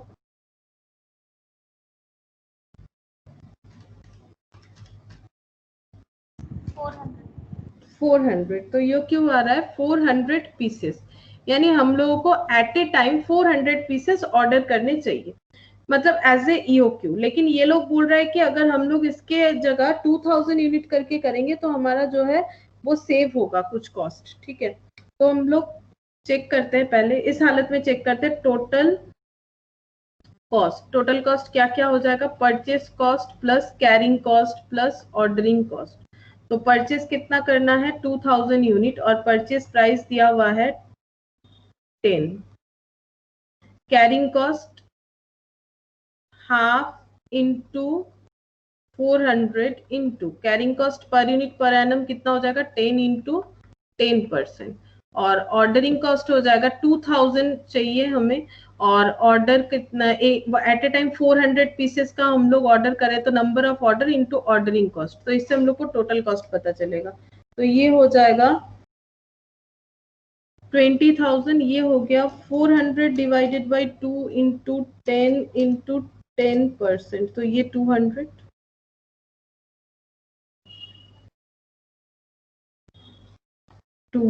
तो 20,400 करेंटली जो हो रहा है, इस पे हमारा टोटल कॉस्ट आ जा रहा है 20,400। लेकिन अगर हम लोग 2,000 करके ऑर्डर करेंगे तो 3% डिस्काउंट भी मिलेगा। देखते हैं कि डिस्काउंट से हमारा कॉस्ट कम होता है कि नहीं। यहाँ पर फिर से उसी तरह से कर लेते हैं। Total cost, purchase cost, carrying cost और ऑर्डरिंग कॉस्ट। तो परचेस कितना करना है, 2,000 पीसेस ही करना है, लेकिन परचेस कॉस्ट में 3% का डिस्काउंट मिलेगा। तो 10 रुपीज की जगह 3% डिस्काउंट हो जाएगा। तो कितना करके खरीदना पड़ेगा, 10 इंटू 3% डिस्काउंट करके बताओ। 9.7 9.7 हो रहा है। कैरिंग कॉस्ट कितना हो जाएगा, हाफ इंटू, अब देखो यूनिट कितना खरीदना है हम लोग को, 2,000 एट ए टाइम। तो 2,000 एट ए टाइम मतलब पूरा एनुअल डिमांड ही एक ही बार में ले लेना है, 2,000। और ये हो जाएगा 9.7 के ऊपर 10%। और ऑर्डरिंग कॉस्ट कितना हो जाएगा, 2,000 डिवाइडेड बाई 2,000, यानी एक ही बार में ऑर्डर कर रहे हैं ना, और 40।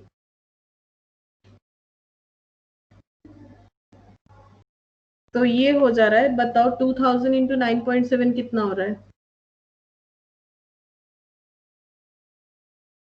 ম্যাম বলছি ওই 9.7টা কি হলো বুঝতে পারলাম না, একটু ওই বলবেন? যে হ্যাঁ, 10 এর উপরে 3% ডিসকাউন্ট, এই যে বলেছে পারচেজ প্রাইসের উপর 3% ডিসকাউন্ট। আগে পারচেজ প্রাইস ছিল 10 পার পিস, তো 10 মাইনাস 3% করে দেখো, 10 মাইনাস 3%, 10 ইন্টু 3%, 0.3, তাহলে 10 মাইনাস 0.3, তাহলে 9.7 মিনস আমি এটা বলতে চাইছি 10 মাইনাস 10 ইন্টু 3%, 10 রুপিস ছিল, 3% কম হয়েছে। বোঝা গেছে? হ্যাঁ ম্যাম। अच्छा, तो यहाँ पर देखो, इसके आगे देखो कैरिंग कॉस्ट कितना बन रहा है।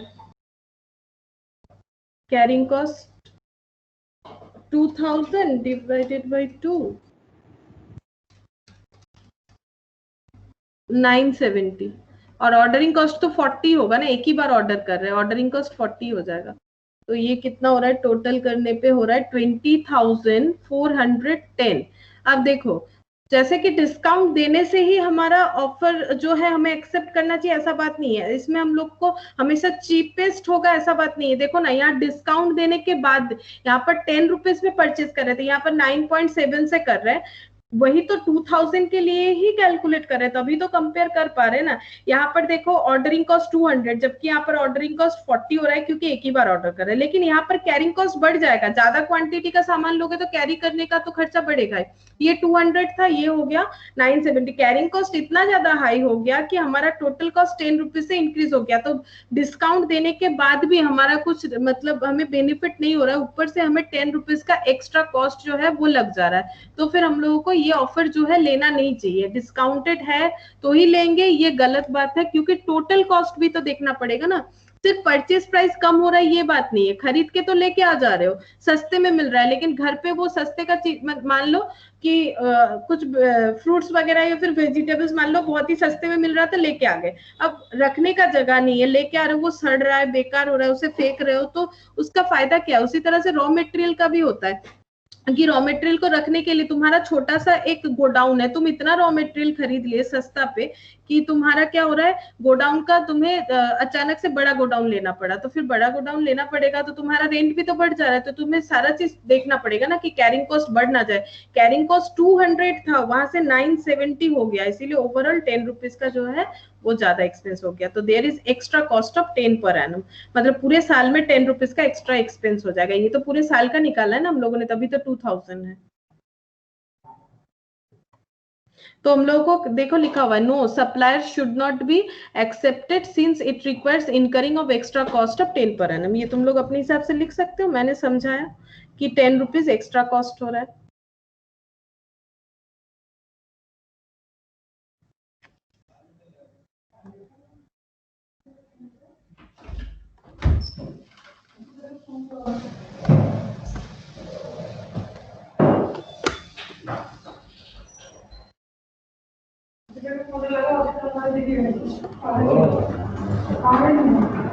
अच्छा, अब देखो 31 देखो, 31 में क्या बोला है, क्वेश्चन नंबर 31 में सिमिलर ऐसे ही बोला है, economic enterprise requires 90,000 unit of a certain items annually, the cost per unit is 3, the cost per purchase order 300 and the inventory carrying cost 6 per unit per year, what is the economic order quantity. तो तुम लोग मुझे इसका EOQ calculate करके बताओ तो कितना हो रहा है। एनुअल डिमांड तो 90,000, कॉस्ट बता दिया है पर यूनिट, मतलब ये परचेज प्राइस है 3, परचेज ऑर्डर मतलब ऑर्डरिंग कॉस्ट 300, तो 2 इंटू 90,000 इंटू 300 और divided by carrying cost 6 per year बता ही दिया है, 6 पर यूनिट पर ईयर। जब कैलकुलेट करके बता ही दिया है कैरिंग कॉस्ट इतना है तो हम लोग को तो कुछ करना नहीं पड़ेगा कैरिंग कॉस्ट के लिए, नॉर्मली जैसे 3000 यूनिट। तो EOQ अभी तो हम ऐसे कर रहे हैं, तुम लोग प्रेजेंटेशन अच्छे से करना, एनुअल कंजम्पशन बोल के पहले डिनोट करना पड़ेगा तुम लोग को 90,000, फिर ऑर्डरिंग कॉस्ट, फिर कैरिंग कॉस्ट, तो ये हो जाएगा 3000 यूनिट। नेक्स्ट क्या बोला है देखो, what should the firm do if the supplier offers 2% discount on purchase level of 4,500 unit and 3% discount on purchase level of 6,000 unit। अगर ये जो परचेज जिससे परचेज कर रहा है सप्लायर 2% का डिस्काउंट देगा अगर हम लोग 4,500 जो है ऑर्डर करेंगे और 3% डिस्काउंट देगा अगर 6,000 यूनिट्स का हम लोग ऑर्डर करेंगे, तो हम लोगों को कौन सा ऑफर लेना चाहिए और कौन सा ऑफर नहीं लेना चाहिए ये पूछा जा रहा है। मतलब 2% वाला ऑफर ले या 6% वाला नहीं 3% वाला डिस्काउंट ऑफर ले। तो चलो कैलकुलेट करके देखते हैं। Total cost, purchase cost, carrying cost, ordering cost. तो परचेज कॉस्ट कितना हो जाएगा, एनुअल कितना डिमांड है, एनुअल डिमांड है 90,000 और नॉर्मली परचेज कॉस्ट कितना है ₹3 और मिलेगा 2% का डिस्काउंट। तो बताओ 3 रुपीज पे 2% का अगर डिस्काउंट मिलेगा तो वो कितना हो जाएगा, ₹3 पे 2% का डिस्काउंट मिलेगा तो वो कितना हो जाएगा, 2.94। हाँ 2.94। कैरिंग कॉस्ट हो जाएगा हाफ इंटू, अच्छा ये हम लोग 2% वाला ले रहे हैं, 2% तभी मिलेगा अगर 4,500 यूनिट हम लोग ऑर्डर करेंगे। कैरिंग कॉस्ट हाफ इंटू जो हमारा ऑर्डर साइज है इंटू कैरिंग कॉस्ट जितना बताया है क्वेश्चन में दैट इज ₹6। ऑर्डरिंग कॉस्ट हो जाएगा 90,000 हम लोग ऑर्डर कर रहे हैं डिवाइडेड बाई हो जाएगा 4,500, तो नंबर ऑफ ऑर्डर पता चल जाएगा into ordering cost per unit per annum, तो ये हो जाएगा 300। तो इसका कैलकुलेशन बताओ कितना हो रहा है, 90,000 इंटू 2.94, 2,64,600। ये कितना हो जाएगा, हाफ इंटू 4,500 इंटू 6, 13,500 और ये हो जाएगा 6,000। तो टोटल हो जाएगा 2,84,100। अगर हम लोग कौन सा वाला ऑफर ले रहे हैं, ये 2% डिस्काउंट वाला किया मैंने, ठीक है। इसके बाद हम लोग चेक करेंगे 3% डिस्काउंट। 3% डिस्काउंट होने से क्या होगा, फिर से चेक करेंगे purchase cost, carrying cost, ordering cost. Purchase cost हो जाएगा 90,000 और 2% डिस्काउंट लगाओ, 2% कितने पे लगाना है, 3 रुपीज पे 3% डिस्काउंट लगाओ, कितना हो जाएगा,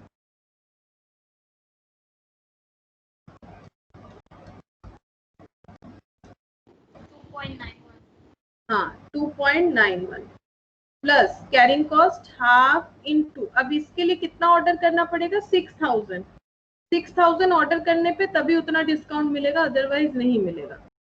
और 90,000 डिवाइडेड बाय 6,000 इंटू 300, तो देखो कितना हो रहा है, 90,000 इंटू 2.91 ये हो जाएगा 2,61,900, हाफ इंटू 6,000 ये हो गया 3,000 और ये 18,000 हो जा रहा है और ये हो जाएगा 4,500। तो टोटल करने पे आ जाएगा 2,84,400। तो ऑब्वियसली 2% डिस्काउंट तो कम हो रहा है 3% डिस्काउंट से, क्योंकि 3% डिस्काउंट में डिस्काउंट तो 3% मिल रहा है लेकिन जो टोटल कॉस्ट है वो बढ़ जा रहा है, ठीक है। तो अब हम लोग को देखना है कि डिस्काउंट लेना भी चाहिए या नहीं लेना चाहिए, यानी नॉर्मल जो हमारा चल रहा है उसमें हमारा क्या हो रहा है, ठीक है। वैसे तो डिस्काउंट 2% वाला ही मोर प्रॉफिटेबल हमें यहाँ पर दिख रहा है, डिस्काउंट 2% वाला ही मोर प्रॉफिटेबल दिख रहा है। लेकिन अगर डिस्काउंट नहीं ले रहे थे तो क्या कंडीशन था वो भी चेक कर लेंगे, तभी बताएंगे कि डिस्काउंट लेना चाहिए या नहीं लेना चाहिए। इन दोनों से तो ये पता चल गया कि 2% जो है वो चीपेस्ट हो रहा है, ठीक है। तो 90,000 और हमारा परचेस प्राइस था कितना, 3 रुपीज करके, प्लस कैरिंग कॉस्ट जो है, कैरिंग कॉस्ट हो जाएगा हाफ इनटू, अच्छा ये तो ईओक्यू के हिसाब से होगा, तो ईओक्यू कितना आया हमारा, ईओक्यू आया है 3000,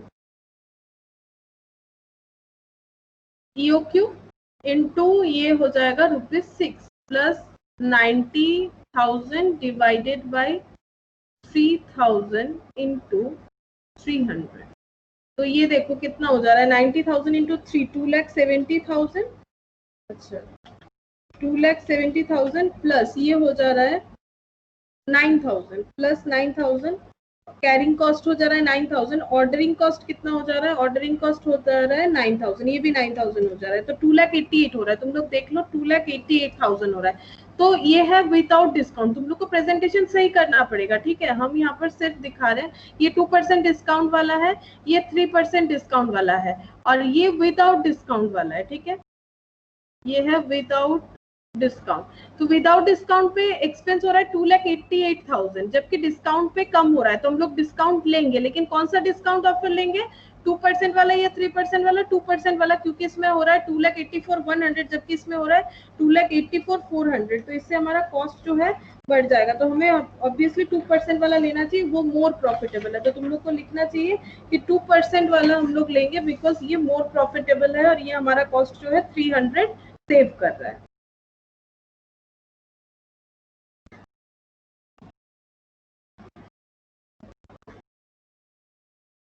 Next है question number 32. A company is reviewing its stock policy and has the following alternative available for the purchase of stock. Purchase stock twice monthly. ठीक है, मंथली 2 बार अगर खरीदेगा तो 100 यूनिट्स मंथली, तो 200 यूनिट्स एवरी 3 मंथ्स, 3 महीने में एक बार, तो 600 यूनिट 6 मंथली, यानी 6 मंथ छोड़ के, तो 1200, और परचेस एनुअली तो 2400। देखो ना, 6 मंथ छोड़ के खरीदेगा तो 1200 एंड 1200, 2400, 600 थ्री टाइम्स, 3 मंथ्स छोड़ के, यानी पूरे ईयर में 4 टाइम्स, तो 4 इंटू 600, 2400, मंथली 200, यानी 12 मंथ्स में 2400, और ट्वाइस, मंथली ट्वाइस, यानी कितना बार हो जाएगा, मंथली ट्वाइस लेगा तो कितना बार हो जाएगा, 6 बार, नहीं कितना हो रहा है मंथली, ये बोल रहे हैं ट्वाइस मंथली, मंथ, अच्छा एक महीने में 2 बार, यानी 12 महीने में 24 बार, एक महीने में 2 बार, यानी 12 महीने में 24 बार, तो ये भी 2400 यूनिट हो जाएगा। इससे हम लोग को यूनिट कैलकुलेट कर लेना है इस तरह से। It is ascertain that the purchase price per unit बता दिया 0.80 for delivery up to 500 unit. अगर 500 यूनिट तक डिलीवरी करना है तो purchase price 0.80, 5% discount is offered by the supplier on the whole order where delivery are 501। अगर 500 से ज्यादा हो जाएगा तो 5% डिस्काउंट मिलेगा, किस पे, परचेस प्राइस पे, दैट इज 0.80 पे, and up to 1000 and 10% discount on the total order for delivery in excess of 1000। अच्छा 501 एंड अप टू 1000 तक हो जाएगा 5% डिस्काउंट परचेस प्राइस पे, और 10% डिस्काउंट मिलेगा अगर डिलीवरी 1000 से ज्यादा होगा तो। Each purchase order incurs administration cost, ठीक है।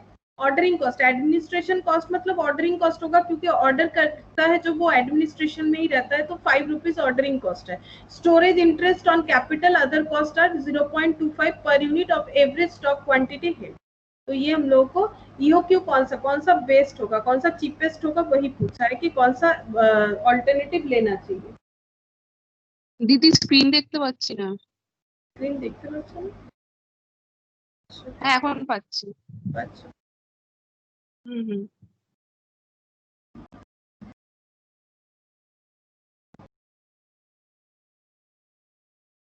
तो क्वेश्चन नंबर 32 यहाँ पर लिखते हैं टाइप्स ऑफ कॉस्ट। हम लोग क्या क्या कॉस्ट निकालेंगे इस तरह से लिख लेते हैं, purchase cost, ordering cost, carrying cost. और ऑर्डर साइज हम लोग का क्या क्या है, 100, 200, 600, 1200, 2400। तो ऑर्डर साइज है 100, 200, 600, 1200 और 2400। तो परचेस कॉस्ट पहले कैलकुलेट करते हैं। तो टोटल हम लोग का एनुअल डिमांड कितना है, 2400। एनुअल डिमांड है 2400 और हम लोगों का परचेस कॉस्ट 0.80 होगा अप टू 500 यूनिट तक। अगर हम लोग एट ए टाइम ऑर्डर कर रहे हैं तो अप टू 500 यानी 200 तक, ठीक है। क्वेश्चन को देखो समझो, अप टू 500 यूनिट तक 0.80 होगा। अगर हम लोग 500 यूनिट तक ऑर्डर करते हैं तो ये तो 600 हो जाएगा, तो इसमें कम हो जाएगा। तो 500 यूनिट तक जो परचेस प्राइस है वो 0.80 यानी 80 पैसा है। तो 80 पैसा into annual consumption that is 2400। तो कितना हो रहा है बता, 2400 इंटू 80 पैसा, ये बता के रखा है कितना होगा, 1920। सिमिलरली यहाँ पर भी होगा 2400 इंटू 80 पैसा, 1920। यहाँ पर भी एनुअल कंजम्पशन 2400, लेकिन 80 पैसा की जगह कितना हो जाएगा, जब भी हमारा ऑर्डर साइज जो 501 से लेके 1000 तक, 501 से लेके 1000 तक मतलब सिर्फ इसी में एप्लीकेबल हो रहा है, वहां पर हमारा ऑर्डरिंग कॉस्ट परचेसिंग कॉस्ट जो है वो 5% डिस्काउंट मिलेगा। तो 0.80 पे 5% डिस्काउंट करो, 0.8 इंटू 5% करो तो 0.04 आएगा, माइनस इक्वल टू कर दो 0.76। तो 1824 और 1200 देखो, 1200 के लिए कितना हो जाएगा, 1200 जो है उसके लिए 10%, क्योंकि अबव 1000 हो जाएगा तो डिस्काउंट ज्यादा हो जा रहा है। तो अबव 1000 पे डिस्काउंट हमारा लग रहा है 10% का। तो 80 पैसा पे 10% का डिस्काउंट कर दो, देखो कितना आ रहा है, 72 पैसा हो जा रहा है।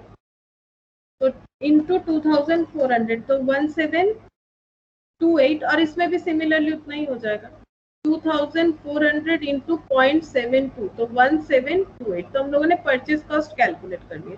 अब ऑर्डरिंग कॉस्ट जितना बार ऑर्डर होगा, तो यहाँ पर देखो कितना बार ऑर्डर हो रहा है, फर्स्ट वाले पे मंथली ट्वाइस, मंथ में 2 बार, यानी पूरे ईयर में कितना हो जाएगा 24 टाइम्स।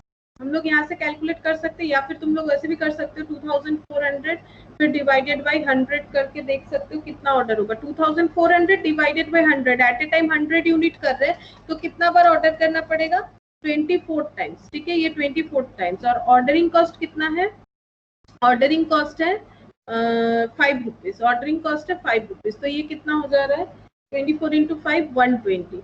अच्छा, ये 200 करना पड़ रहा है, यानी 12 टाइम्स इंटू 5 रुपीज, ये हो जा रहा है 60। ये हो जाएगा 2400 डिवाइडेड बाय 600, 4 टाइम्स इंटू 5 तो 20। ये हो जाएगा 2 टाइम्स इंटू 5 यानी 10, और ये हो जाएगा 1 टाइम इंटू 5 यानी 5 रुपीज। और कैरिंग कॉस्ट हो जाएगा हाफ इंटू योक्यू, मतलब 100/2, और कैरिंग कॉस्ट कितना है 0.25, 25 पैसा।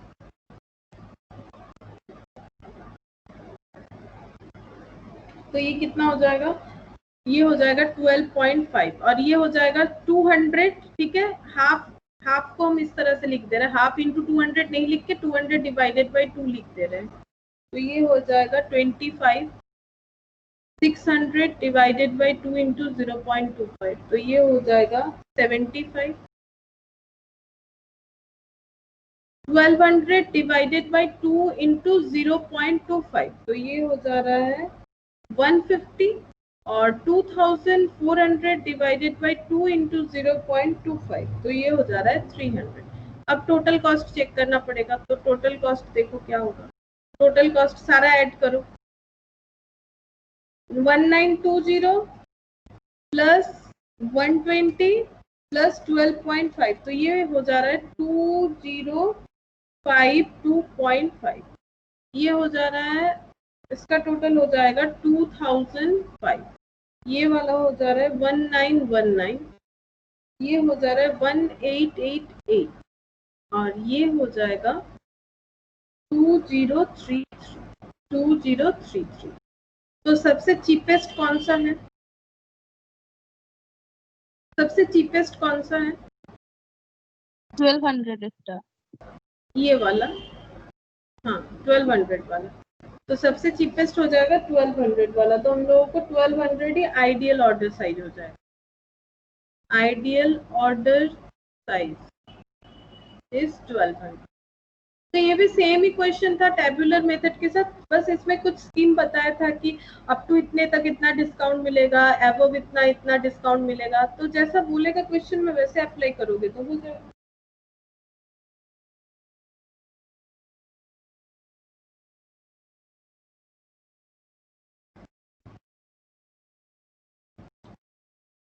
क्वेश्चन नंबर 33 देखो।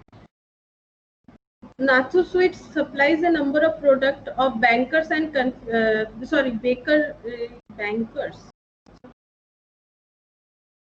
bakery होगा शायद and confectionaries. One of their popular product is cake decoration. The demand for cake decoration is constant over a long period of time at the rate of 2000 packet per month. So per month कितना है demand? 2000 per packets. Each packet cost 10 from the manufacturer and a lead time of 3 days is involved in it. तो एक packet का cost, ordering cost होता है 10 rupees और 3 दिन time लगता है ऑर्डर करने के बाद वो मतलब सप्लाई करने में। ऑर्डरिंग कॉस्ट है 1.20, ठीक है। और पैकेट का कॉस्ट, ये परचेज प्राइस है 1.20, ऑर्डरिंग कॉस्ट है, होल्डिंग कॉस्ट है 10% पर एनम। हम लोग को ईओक्यू फाइंड आउट करने बोला है, तो तुम लोग ही बताओ ईओक्यू कितना होगा क्वेश्चन नंबर 33 का।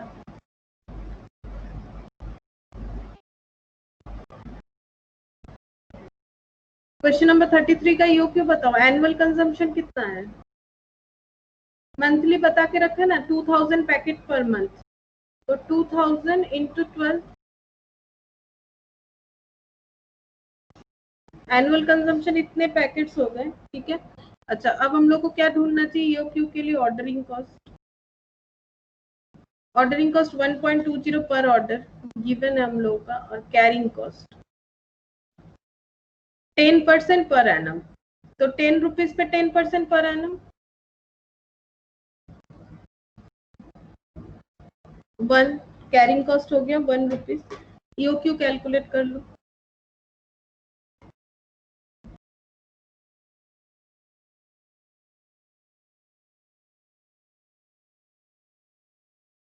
टू 40 पैकेट्स आ जाएगा।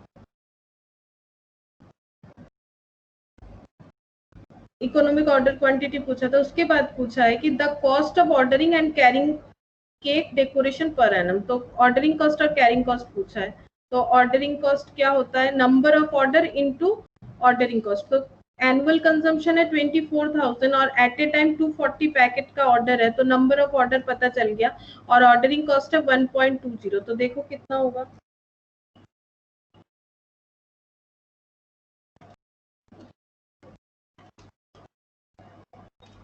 ऑर्डरिंग कॉस्ट हो जाएगा 120। Carrying cost half into EOQ into 1। Carrying cost पहले हम लोगों ने कैलकुलेट कर लिया था, तो ये भी 120। तो ऑर्डरिंग कॉस्ट और कैरिंग कॉस्ट 120 एंड 120, तो 240 टोटल पूछा है। टोटल कॉस्ट ऑफ ऑर्डरिंग, तो टोटल हो जाएगा 240। टोटल ऑर्डरिंग और कैरिंग कॉस्ट मिला के हो गया 240। अच्छा, उसके बाद क्या पूछा है? Assume that the present level is 200 packet that and that no buffer stock are kept. Buffer stock मतलब safety stock. When should the next order be placed? Assume 360 days in a year. तो पूछ रहा है कि next order कब place करना चाहिए, यानी रीऑर्डर लेवल। हम लोग को पूछ रहा है कि रीऑर्डर लेवल क्या है, और सेफ्टी स्टॉक कुछ नहीं है इन लोगों का, तो रीऑर्डर लेवल पूछ रहा है। तो रीऑर्डर लेवल नॉर्मली क्या होता है? मैक्स यूटी होता है, ठीक है, मैक्स यूटी। तो यहाँ पर देखो मैक्सिमम यूसेज, मैक्सिमम टाइम तो कुछ नहीं बताया है, लेकिन इस क्वेश्चन में हम लोग को उसी तरह से 360 डेज जो है वो बता दिया है। एक साल में हम लोग को कंसीडर करना है। तो एनुअल डिमांड है 24,000 डिवाइडेड बाय 360 करेंगे तो हम लोग को पर डे का डिमांड जो है वो पता चल जाएगा। तो मैक्सिमम यूसेज वही होगा अगर कुछ इंफॉर्मेशन गिवन नहीं है। और मैक्सिमम टाइम कितना है, मैक्सिमम टाइम यहाँ पर बताया था 3 दिन लगता है। देखो each packet cost 10 from the manufacturer and lead time of 3 days is involve. और तो कुछ अलग से बताया नहीं है, तो यही मैक्सिमम होगा 3 days, मिनिमम कुछ नहीं बताया ना, तो एवरेज तो 200 यूनिट्स, ठीक है 200 यूनिट्स। तो रीऑर्डर लेवल हो रहा है 200 यूनिट्स। अब हम लोग को पूछा है कि assume that the present level is 200, अभी 200 पैकेट ही अवेलेबल है और कोई भी सेफ्टी स्टॉक मतलब अलग से कुछ भी इन लोगों के पास नहीं रखा हुआ है, कोई भी सेफ्टी स्टॉक नहीं है, तो नेक्स्ट ऑर्डर कब पे करना, मतलब कब प्लेस करना पड़ेगा, क्योंकि रीऑर्डर लेवल आ चुका है तो अभी प्लेस करना पड़ेगा। 200 पैकेट्स अवेलेबल है इन लोगों के पास और इन लोगों का कोई सेफ्टी स्टॉक भी नहीं है और रीऑर्डर लेवल भी हम लोगों ने चेक किया जो कि 200 यूनिट्स पे ही होता है, तो ये तो रीऑर्डर लेवल पे ही खड़े हैं। तो फिर इन लोगों को क्या करना पड़ेगा, इमीडिएटली अभी इन लोगों को क्या करना पड़ेगा, नेक्स्ट ऑर्डर प्लेस करना पड़ेगा। इसलिए आंसर में लिखा हुआ है देखो next order to be placed immediately, क्योंकि रीऑर्डर लेवल पे ही नेक्स्ट ऑर्डर होता है जो कि 200 यूनिट है और इन लोगों के पास अभी 200 पैकेट्स, मतलब इसे पैकेट लिख दो यूनिट की जगह, 200 पैकेट्स ही अवेलेबल है, ठीक है। तो फिर रीऑर्डर का टाइम हो गया और बफर स्टॉक भी कुछ अवेलेबल नहीं है, तो फिर अभी इमीडिएटली ऑर्डर करना पड़ेगा। तो इसका आंसर तुम लोग को लिख देना चाहिए जो लिखा हुआ है, next order is to be placed immediately, immediately order करना पड़ेगा।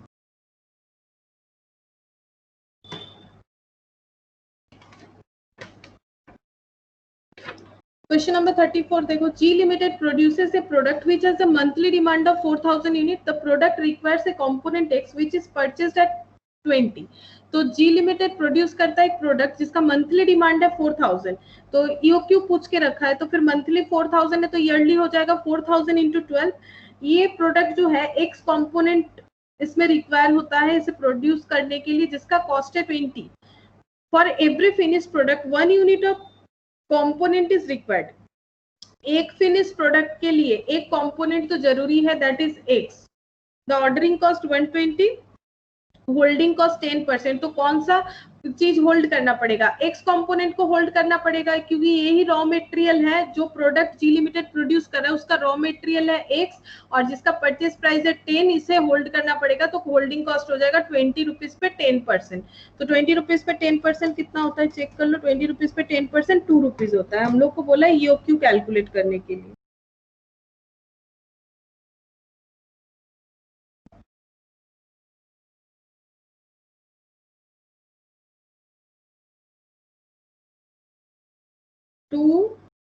एनुअल कंजम्पशन कितना हो जा रहा है 4000 इंटू 12, 4000 इंटू 12 48,000 हो जाएगा, ठीक है। और ऑर्डरिंग कॉस्ट जो है 120 बता ही दिया है और कैरिंग कॉस्ट हो जाएगा 2 रुपीज। अभी मैंने कैलकुलेट करके भी दिखाया तुम लोगों को, ये देखो 20 पे 10% तो 2 रुपीज और इसका EOQ आ जाएगा 2400 कॉम्पोनेंट। नेक्स्ट यहाँ पर बोल रहा है if the minimum lot size is supplied is 4000 unit, what is the extra cost that the company has to incur।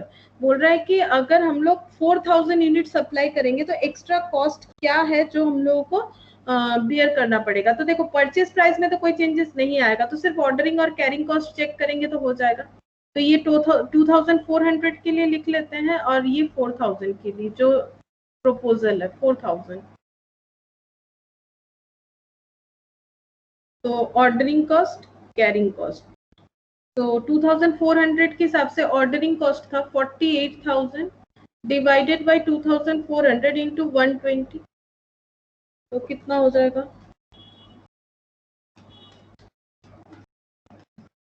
2400 और ये हो जाता है 48,000 4000 into 120, 1440। Carrying cost 2400 divided by 2 into 2, तो 2400, ये टोटल हो जाएगा 4800 और ये हो जा रहा है carrying cost 4000 divided by 2 into 2 rupees, तो ये हो जाएगा 4000, तो 5440। तो ये तो ज्यादा हो जा रहा है, 4000 पे हम लोगों का ज्यादा हो जा रहा है। तो कितना ज्यादा हो रहा है यही पूछा है हम लोगों को, तो माइनस करके देख लो कितना ज्यादा हो रहा है एक्स्ट्रा।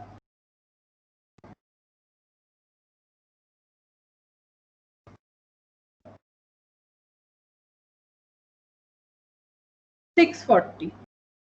तो एक्स्ट्रा कॉस्ट कितना इनकर होगा अगर हम लोग 4000 यूनिट सप्लाई करेंगे तो 640। मैंने यहाँ पर परचेस कॉस्ट कंसीडर नहीं किया इसीलिए क्योंकि परचेस कॉस्ट में कुछ डिस्काउंट वगैरह नहीं है, सिर्फ हम लोगों का जो ऑर्डरिंग लेवल है वो चेंज करने बोला जा रहा है, इसीलिए मैंने वो परचेस कॉस्ट को कंसीडर नहीं किया, बाकी दो कॉस्ट को कंसीडर किया है।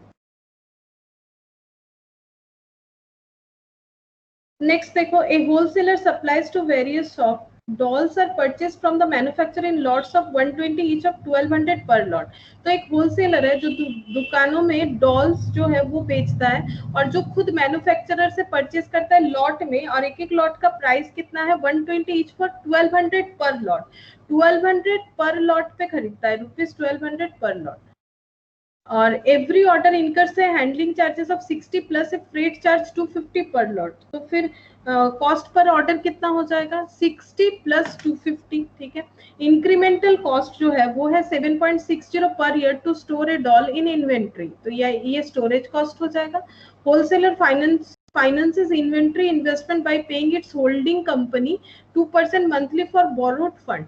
तो अपने होल्डिंग कंपनी से फंड जो है इसने बोरो किया है जिसके लिए 2% जो है इसको मतलब मंथली जो है 2% इसे बेयर करना पड़ रहा है इंटरेस्ट, तो ये भी इसका आ जाएगा कैरिंग कॉस्ट के अंदर। और एनुअल रिक्वायरमेंट है $7,500। How much dolls should be ordered at a time in order to minimize the total inventory cost. तो यो क्यों चूज करना चाहिए अगर टोटल इन्वेंट्री कॉस्ट को मिनिमाइज करना है, चीपेस्ट करना है। How frequently should be ordered, कितने दिन छोड़ छोड़ के हम लोगों को ऑर्डर करना पड़ेगा। तो पहले हम लोग यो क्यू कैलकुलेट कर लेते हैं। एनुअल कंजम्पशन कितना है $7,500।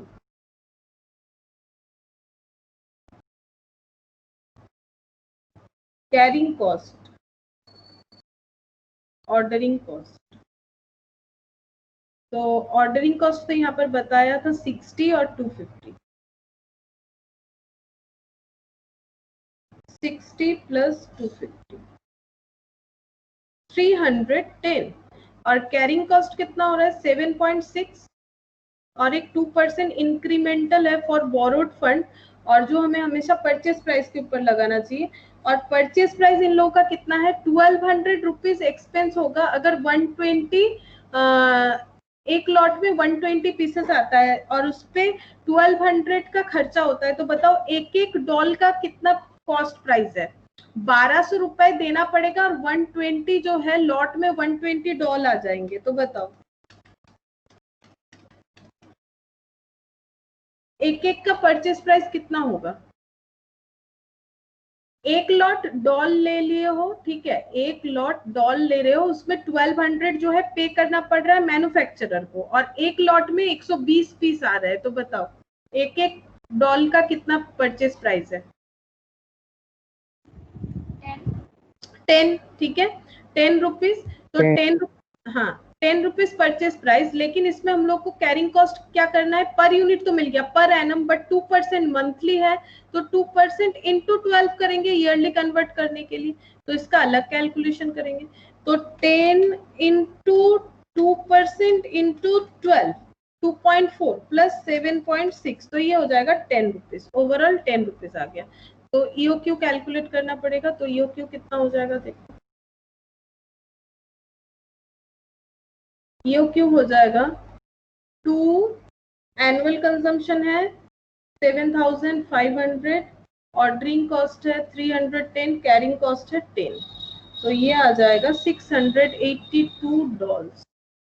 और हम लोग को पूछा है कि कितने गैप में ऑर्डर करना पड़ेगा, तो पहले नंबर ऑफ ऑर्डर पता होना चाहिए। नंबर ऑफ ऑर्डर तो 7,500 डॉल चाहिए और एट ए टाइम 682 डॉल अगर हम लोग ऑर्डर कर रहे हैं तो कितना बार ऑर्डर करना पड़ेगा हमारा डिमांड को फुलफिल करने के लिए, अप्रोक्सीमेटली 11 टाइम्स, ठीक है। और कितने दिन छोड़ छोड़ के होगा टाइम गैप, टाइम गैप कितना हो जाएगा 11 टाइम्स, तो पूरे ईयर में ऑर्डर करना पड़ेगा। पूरे ईयर में अगर हम लोग कंसिडर कर रहे हैं कि 365 डेज है, 365 डिवाइडेड बाय 11 टाइम्स, तो ये हो जाएगा 33 डेज, अप्रोक्सीमेटली 33 डेज जो है, 33 डेज छोड़ छोड़ के हमें ऑर्डर करना पड़ेगा। पता ही चल रहा है ना, 11 बार मतलब पूरे साल में कितना बार, पूरे साल में तो 12 बार कर सकते हैं ना अगर मंथली करेंगे तो। 33 डेज इसीलिए आ रहा है क्योंकि 30 डेज में 1 मंथ होता है। तो देखो 11 टाइम्स मतलब एक महीना, 12 मंथ्स में एक महीना कम हो रहा है, तो फिर 33 डेज छोड़ छोड़ के ऑर्डर करेंगे तो 11 टाइम्स ऑर्डर करना पड़ेगा। बस यही पूछा था इसमें। क्वेश्चन नंबर 36, 37 देखो छोटा छोटा है। क्वेश्चन नंबर 36 में क्या बोला है, इसमें बोल रहा है कि Anil company buys its annual requirement 36,000 units in 6 installment, 6 installment में खरीद रहा है। इसका जो एनुअल रिक्वायरमेंट है that is 36,000। Each unit cost 1 and ordering cost 25। The inventory carrying cost is estimated at 20% of unit value. Unit value मतलब जो एक यूनिट का वैल्यू है, ठीक है, तो 1 रुपीज का। Find the total annual of the existing inventory policy, how much money can be saved by economic order quantity. तो ईओक्यू में अगर करेंगे तो क्या सेव होगा, और अभी जो कंडीशन चल रहा है अभी तो 6 इंस्टॉलमेंट 6 बार में, ठीक है, तो अभी 6 इंस्टॉलमेंट में कर रहे हैं तो क्या एक्सपेंस होगा, अगर हम लोग ईओक्यू में शिफ्ट हो जाएंगे तो क्या होगा। तो क्वेश्चन नंबर 36, तो ऑर्डरिंग कॉस्ट अभी करेंटली क्या हो रहा है ये बता रहा है। करेंटली 6 इंस्टॉलमेंट में ऑर्डर किया जा रहा है, तो 6 ऑर्डर्स और ऑर्डरिंग कॉस्ट कितने हैं, ऑर्डरिंग कॉस्ट है 25। तो अभी तो 6 इंस्टॉलमेंट में ऑर्डर कर रहे हैं यानी 6 बार ऑर्डर कर रहे हैं, और 25 के हिसाब से ऑर्डरिंग कॉस्ट हो जाएगा 25। कैरिंग कॉस्ट, कैरिंग कॉस्ट कितना हो जाएगा, 36,000 हमारा एनुअल डिमांड है, और एट ए टाइम हम लोग 6 यूनिट 6 टाइम्स ऑर्डर कर रहे हैं, तो कितना ऑर्डर कर रहे हैं, 36,000 का जो डिमांड है उसे 6 इंस्टॉलमेंट में ऑर्डर कर रहे हैं, यानी 6,000 एक बार में ऑर्डर कर रहे हैं। और कैरिंग कॉस्ट कितना हो जाएगा, कैरिंग कॉस्ट हो जाएगा 20% ऑफ यूनिट वैल्यू। तो 20% of unit value, unit value कितना है 1 रुपीज 1, और हाफ, यहाँ पर तो हाफ भी लिखना चाहिए ना, हाफ इंटू ईओक्यू।